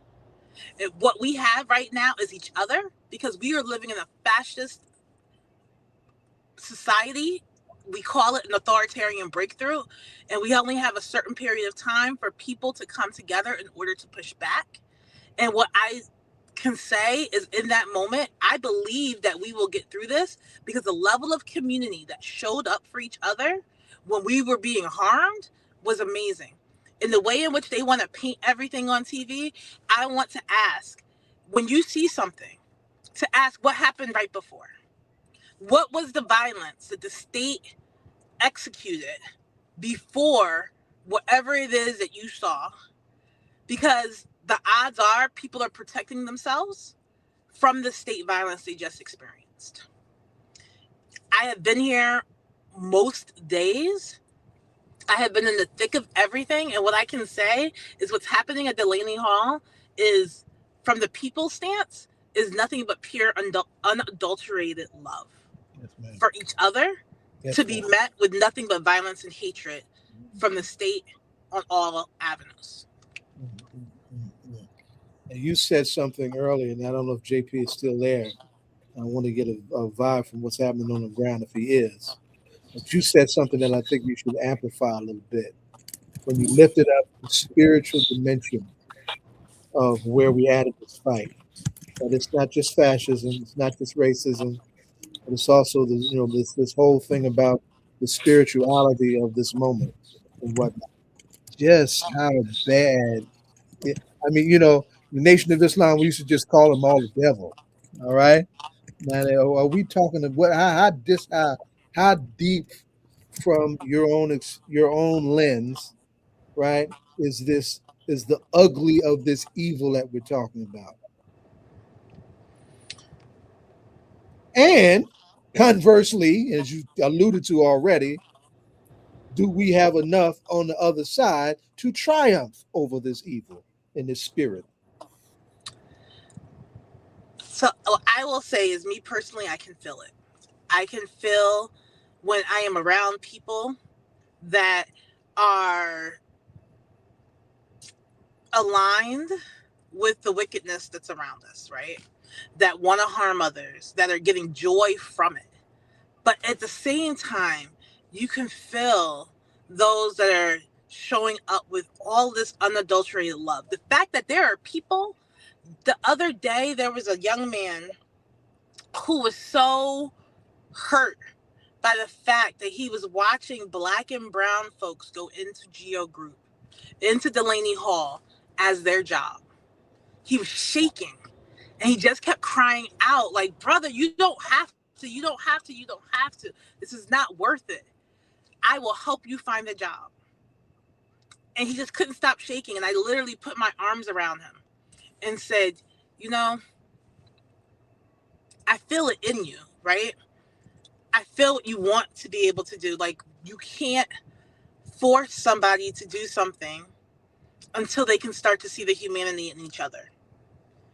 And we started talking about what is necessary for us to actually see each other to get through this. Because, yeah, there's prayer, but everything that we do on a spiritual level has to lead to the fact that we see each other as human and holy in order for us to act as such. And I think that that's the thing that we need to be leaning into. Because also, I study fascism, and we don't win if we don't get people to actually change sides. Every country that has won, people have decided not to comply. Daisy. Yes. I know you have to jump off. Is there something you wanted to say before you leave? I mean, I'm really grateful for the opportunity to have this conversation. And I think that it's really important that we give ourselves this space, because even for me, as a journalist, like being out there every day and covering these really emotionally heart-wrenching stories, and being the other thing I am a journalist of color. I just want to say is that when I say things are spiritual. Wait, Zay, can you ask Charlene? Can you ask Charlene to hold 1 second while Daisy gives a thought, because she may not. Charlene, can you hear me? Yeah, I can hear you now. Okay, go ahead. I'm sorry, 1 second, Charlene. Go ahead, Daisy. It's okay. I was just saying that, being that I am a journalist and I'm doing this coverage day in and day out, these really hard to tell stories that are very, very emotional. And, for me, that I am also a Latina, and, I can see so many of the people, I'm sorry. I can see so many of the people that I grew up around, like my grandma and my tias, and like so many of the people that raised me and who I love. Like, I can see them in the people that are telling me their stories. Like, I can really feel their pain. And I know this is something, like, journalists, we don't do this. Like, we don't tell you we're not supposed to. We're not supposed to cry in interviews, and we're not supposed to talk about the emotional and But yet mental. at the same time, we have to hold the state accountable. How the hell are you going to be objective then? Well, I have the privilege of being a columnist, so I am able to share my opinion. I am able to share my particular perspective and advocate loudly for people, but it still does leave like a mark in my heart, and it is still difficult for me to do it. So being able to be here with all of you and have this conversation, it gives me a place to feel my emotions and to feel validated in the work that I do every day. And I'm just really proud and really thankful. And Daisy, before you leave, I'm sorry. and that's okay. You listen, it's a lot, and especially if you're standing there. Hey, Zellie, I hope everything is good with you. I want to ask before you leave, when you're writing your columns, and you may have addressed this because I'm joining late. When traditional media is trying to put a wedge through our communities, if you will, Black and brown communities, are you able to write about, and as you witness, to see how we, there is no wedge, we come together? Yes. Are you able to see and talk about that? I'm able to talk about that. I'm able to highlight that. I'm able to profile people who are doing this important work, like Gabriela, who's the wife of Martin Soto. Gabriela Soto, yes. Who's been, called out as one of the lead hunger strikers. And so really like amplifying her role and her voice. I am 100% able to do that. And I'm really proud that I have been doing that.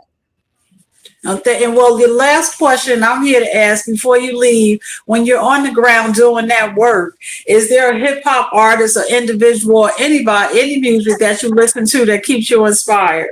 Yes, I was telling them. Trying to tell us at the beginning. I said it was DMX. I said, because these people out there, they really are trying to make me lose my mind. Okay. When I'm out there, so I think of that. I think of his toughness, and that's what I go with, because I think it just really rings true when you think about his lyrics. You have to have that dog in you to be able to make it. Like I only was able to be vulnerable here with you guys because I feel like this is a safe space. That's right. I feel like I belong here and I can fully be myself and I can share my emotions and unpack. But when I'm out there, that's a different story. Well, if you haven't had a chance, and maybe you had, go listen to him on Deaf Poetry. He talks about and how you can put it in different contexts. He does a poem about the industry. And, maybe if you hear he talk about the industry, how they want you to be one way, but right. You are who you are. So Thank you for being with us. Thank you all. Have a great night. Glad we finally got you. Bye-bye. Charlene, how are things looking on the ground? You're on the grounds. How are things looking on the ground now? You're muted, Charlene. Can she hear me? Ask the question, Don. I don't know if she heard me. Charlene, can you hear us? Okay, you're on the ground. How are things looking out? How are things looking out there? Things are fine right now. There was a car that came out because I had to walk down the street a little bit to my car. There was a car that had came out before, and some of the GO group employees were a little upset, looking at the people who are righteously protesting. But right now, people are protesting as they have. There's no shift change as of yet. Shift change will be coming in probably the next half an hour. And that is oftentimes where we see a rise in ICE coming out and we see employees being really upset. And the violence, too. Yeah, most of the violence takes place at night. Yeah. Have you seen any employees who kind of put their head down and maybe look like they don't want to be there? Yeah. There are definitely some that don't want to be there. Mm-hmm. I know I know of one that expressed that it's the only job they've been able to get, and they were looking for such a long time, and that and due to their record, and they are like, well, I'm trying to put this on my resume so I can hopefully get hired somewhere else, and I'm applying every single day. But then there are some that are complicit and completely okay with having this job. Right now, and largely from what I've been seeing from protesters talking to staff, there is a lack of education about what even is happening, and I don't understand how you uphold a system where you can tell that you're hurting people. I don't get it. Like, I personally don't get it. But in the conversation around immigration, I think there's a lot of misunderstanding as to really what our immigration system does look like.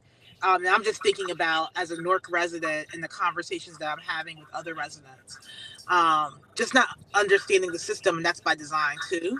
That's happening. But yeah, there's a couple of employees that don't want to be here, but then there's others that are perfectly fine. Zellie, I asked you, I know you were harmed, and good to see your face. Do you have any, are there any families in Patterson that were impacted that are in the facility? Now, I'm not sure about families that have been impacted in Patterson that are in that facility, but we definitely have had ICE raids in the city of Patterson. I know that even one of my students, their father was snatched up by ICE last year and was deported, right? And he was deported back to a country where he hasn't been since he was a child, right? So he was trying to figure things out, and now the family's trying to figure out, like, well, like, are we going to go back to like Guatemala? Like, so they're trying to figure out like what to do, because only I think the daughter is born here, right? Everyone else was born there. So we see the disruptions, firsthand in my school, firsthand in our community, that there's this fear of ICE, fear of anything that even resembles ICE, right? Because a lot of people don't know the difference between like certain uniforms that different law agencies wear. So if you're not wearing a navy blue police uniform and you show up somewhere else, they think it's an ICE sighting. So this whole high alert in our community when it comes to ICE and the impact of it. Last week, no, I think it was this week, our team collaborated with New Jersey Alliance for Immigrant Alliance Social Justice. I think I got the name confused. You got it. You're good. Yeah. We partnered with them and the Palestinian American Cultural Center in Clifton to hang up signs all throughout Patterson, particularly in the areas that have high immigration and immigrant businesses, to get them to put up, ICE out New Jersey signs, ICE out of the World Cup, because of that fear that there's going to be a lot of presence because of the World Cup, particularly, in places like Patterson, right? So putting up signs to let people know, like, hey, like, we're all in this together. It doesn't necessarily mean you have to be Hispanic, because we put these posters up all on Main Street, which is like a lot of Palestinian, a lot of Arab stores, put them up in Jamaican stores and all these other type of stores to show, like, hey, we are all in this together, and we all got to be on high alert, because what's going to happen is that there's going to be a shift in what's happening in our communities. And if we're not organized, and if we're not in solidarity with one another, then this police repression is going to be in our communities more heavy-handedly, snatching people up, and we're not prepared to fight against it or to respond to it. And we think it's only going to be this person and not that person. But how was your student doing? How was your student doing? It's funny because I just happened to on Netflix, they just released a new season of Grey's Anatomy, and Shonda Rhimes had done in the last season, like, one person was scared to go to the hospital. And I love how she imitates life, and she does it well.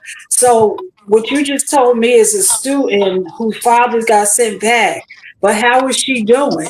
Like, her family just overnight torn apart. Yeah, I think they're trying to survive as best as they could, like all families are trying to survive as best as they could. I've been talking to teachers throughout the district, and a lot of people are self-deporting, right? That, one day a student is here, a week or two, they haven't been here, and it's like, where is the student at? And come to find out, there a lot of kids are families are self-deporting. Like they rather just leave before they rather them disrupt their life rather than ICE I disrupt their mistake life. this. Yes. Yes. And and Let me and ask I'm sorry, Dave, one more question. And just as the World Cup is going on, because there are so many and we're used to being outside around soccer, outside parties, even just with the Mm. Knicks and everything. With everybody, do you see everything in terms of people setting up outside, or you think people are pulling back a little bit more? Because that's Well, one sport I know you can walk down the street and see everybody outside watching it.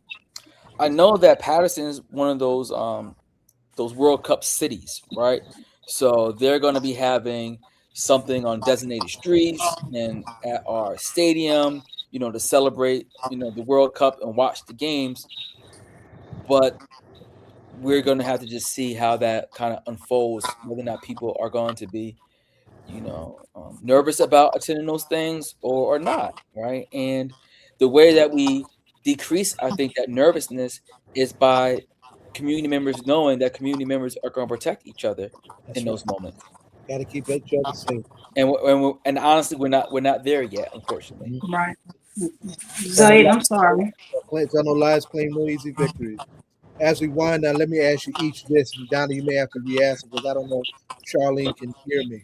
Right? Yeah, I can hear you. I can hear you. I'm very, one of the just as we're getting ready to face the onslaught of New Jersey State Police. I was so proud to see some of our younger voices from the Black community stepping forward in solidarity because there's this divide and lack of consciousness in the Black community on our relationship to this issue as a one is just a basic principle of solidarity, and the fact that we got Black immigrants too.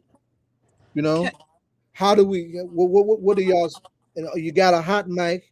You're talking to our people who are in different places and their thoughts about this. What would each of you say about why this is important for us to embrace?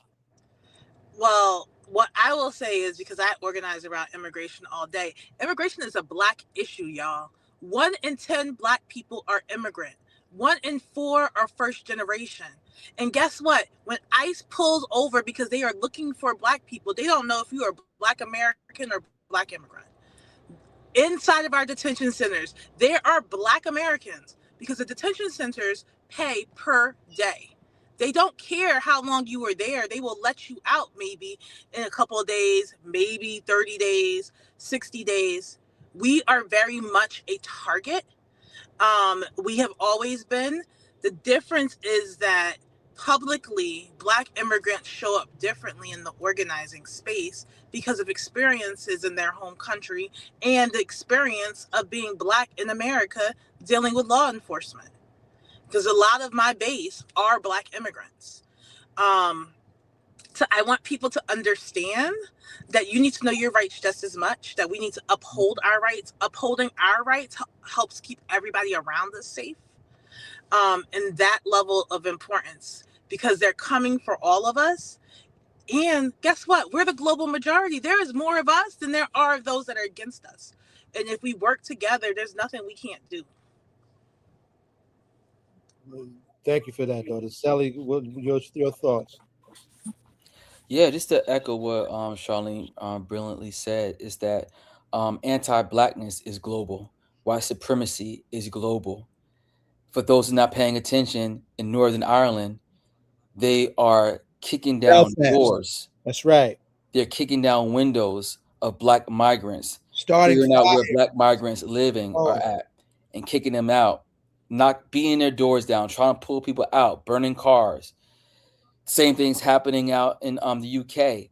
So you're not safe anywhere. You can't if you're a Black American and think that you're safe just because you're an American and say it's not my issue. I'm a Black American. That's a Nigerian issue. That's a Haitian issue. I'm safe. I'm gonna go on my vacation in Northern Ireland, or I'm gonna go on my vacation in the UK, and you think you're all safe. They're not gonna look at you like, oh, you're Nigerian. You're okay, or you're American. You're okay. They're gonna see you as a Black person, and you're not supposed to be here, right? And you're gonna be subjected to that violence. So the only way you want to be safe really, as a black person, to be in anywhere you want to be in this world is to be in solidarity with everybody else. Because you're never going to be safe until everybody else is safe. Charlene and Zellie, I asked a question last week, with Ryan and then on, and I'm gonna ask again that this administration at 1600 is saying that we're going to find the criminal and we're going to deport them. But you constantly seeing them buying all of these big spaces to warehouse people. Have you had any thought about what the real intentions of, if you know, because if you're deporting, you don't need a lot of space. You just need like a holding space here, there, and you know. But if you're trying to build all these facilities, have you had any thought about what their real intentions are regarding these large spaces? I'm sorry. You don't actually have to have thoughts about it. They told us. They have been putting it all in writing from Project 20. What this administration has done is it's like a puzzle piece. It's like a puzzle, right? They put out Project 2025. They put out Project Esther. They put out all these executive orders. When you put it all together, it is telling us that they want to make sure that they can enslave people, that they can get free labor from people, and those that they cannot will be disposable. They are going to make people work on farms in order to get SNAP benefits. There are all of these things that they have outlined, because basically all of this boils down to fascism and going after the 14th Amendment, which is where we became full citizens. That's the goal, right? Even down, one of the things that many people in New Jersey aren't even aware of, they intend to use our military base for deportation and detention. The problem with that is, as they are saying that you can be deported to third countries, to a country you have never been to. If you have a military base that is a combined military base, it means that they can take you, put you there, put you on a plane, and no one will know where you are until somehow you are able to contact somebody from another country. We are in a situation right now where the most important thing that we need to do is know our neighbors, get into real community, understand what mutual aid looks like, because the way we're going to get out of this is that eventually we are going to have to shut things down, and all we're going to have is ourselves, because the thing that this country understands is money. Let me wrap this up, because we gotta at some point we gotta shut this show down. It's 9 o'clock. Do you want to ask the question, or go ahead, Zay? I want to put a pin in this in this way, though. I mean, I want to lift up the name Jean Wilson Brutus. The only person who has died in captivity at Delaney Hall was a black immigrant from Haiti. I want to put a pin in that. I want to put a pin in something that was called the Immigration and Nationality Act of 1965. That was the impact of the so-called civil rights movement on the question of immigrant justice. And what did it do? It eliminated white racial quotas in immigration. That's what it did. That's what it did. It should have been and seen and appreciated as the beginning and the end of white supremacy within a context of immigrant justice. And of course, the other side sees it. That's why the only person that Trump is admitting into this country, not only are they just white immigrants, but they're white immigrants from South Africa, beneficiaries of apartheid. If anybody don't think this is a black issue, you're out of your African mind. I want to thank each of you for coming on and doing what you do. Donna asked the ritual question, and we'll take it home. Charlene and Zellie, when you're doing the work that you do, is there a hip hop artist, individual, or group that you listen to that keeps you inspired? I'm gonna jump in and say, for this work and this time, Dead Prez. Charlene? Tupac all day. Okay. I wish he was still here, man. Our most famous Panther Cub. Yes. Well, you guys. Yeah, Charlie, you on the ground. You be careful. Yeah. Right? Charlie, I'll see you next week. You know what? Donna, you may not know, but I'm actually working in Zellie's town for a minute. I don't know how long I'm gonna be able to stay there. All right, you in P-Town, okay. Well, thank you, and both of y'all, please be safe, and thank you for the work that you're doing and that you continue to do. Thank We you. keep each other safe. Yes, we Help keep out it the safe. Saeed, you want to thank all the guests? We've had a whole lot of guests today. Right? We started out with the great Lawrence Hamm, who the People's Organization for Progress is doing a No King's Day rally in March on Sunday, 2:00, starting from the Federal Building. Right. We want to thank another one of my long-standing comrades, Mansa K Mussa, artist extraordinaire, who's being spotlighted in the exhibit at the East Orange City Hall Plaza starting next week on the 22nd of June. I want to lift up one of our young commissioners, right? A. Dorian Murray, right? Gave us a full hour, some really powerful thoughts, and then how all of us are responsible for engaging and feeding into the development of our younger generations. And of course, you just heard from a sea of folks from the work at Delaney Hall, Daisy Calavati Robinson, right, who's had her own story, poured herself out, and you find her byline. She's got a ton of articles. Of course, most of them got paywalls on them. But if you got a Star Ledger or New Jersey Advanced Media subscription, she's done a ton of very good articles on this work. On the ground, J.P. Sloan from Black Alliance for Peace and Community Movement Builders for the actions they're doing at Delaney Hall tonight. You saw Charlene Walker, who was also on the ground from Faith in New Jersey. Deborah Smith-Gregory sends her apologies. Her connection didn't work online, but the Newark NAACP has expressed strong solidarity with all the protests that's going on with Delaney Hall and the detainees inside Delaney Hall. And of course, you just heard our little brother Zellie Thomas Imani from Black Lives Matter Patterson. An incredible work that he's been doing and heading up in Patterson. In fact, his particular chapter of Black Lives Matter is the only one that has taken another step in the work that we do in community-based violence. He does harm reduction work. They do some very important work on harm reduction in Patterson that I'm also very proud of. Loaded night, full night, but it's always a full night every Friday night on All Politics Are Local. And Zaid, you want to mention that march again with Brother Larry? Yes, Sunday, 14th of June, which is Trump's 80th birthday. By the way, it's also the same birthday of Ernesto Che Guevara. That would probably drive him out of his mind if he knew that, right? But Sunday, June 14th, 2:00 from the Federal Building, 972 Broad Street, Newark, the No Kings rally in the dictatorship of Donald Trump, led by People's Organization for Progress and the Martin Luther King Conference and Convention. Full day, y'all. Full day. Full show. Yep. Keep it in the streets. All right, Donna, you got any last words? Anything you want to say? No, I just want to say Happy Father's Day to you. Happy Father's Day to all of our listeners. And may you, whatever you're doing on this Father's Day, just remember that. Say it again. Father's Day is this week. I didn't even know. Yes, sir.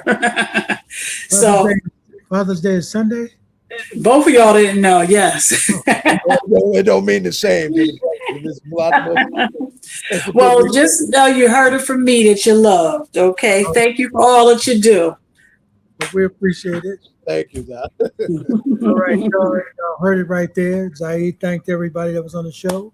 So I add my thank you to his. And of course, I thank Donna and Zaid, the co-hosts for the show tonight. As my brother Zaid would always say, we'll catch him where's I? In the whirlwind. All right, y'all. We'll see you next week.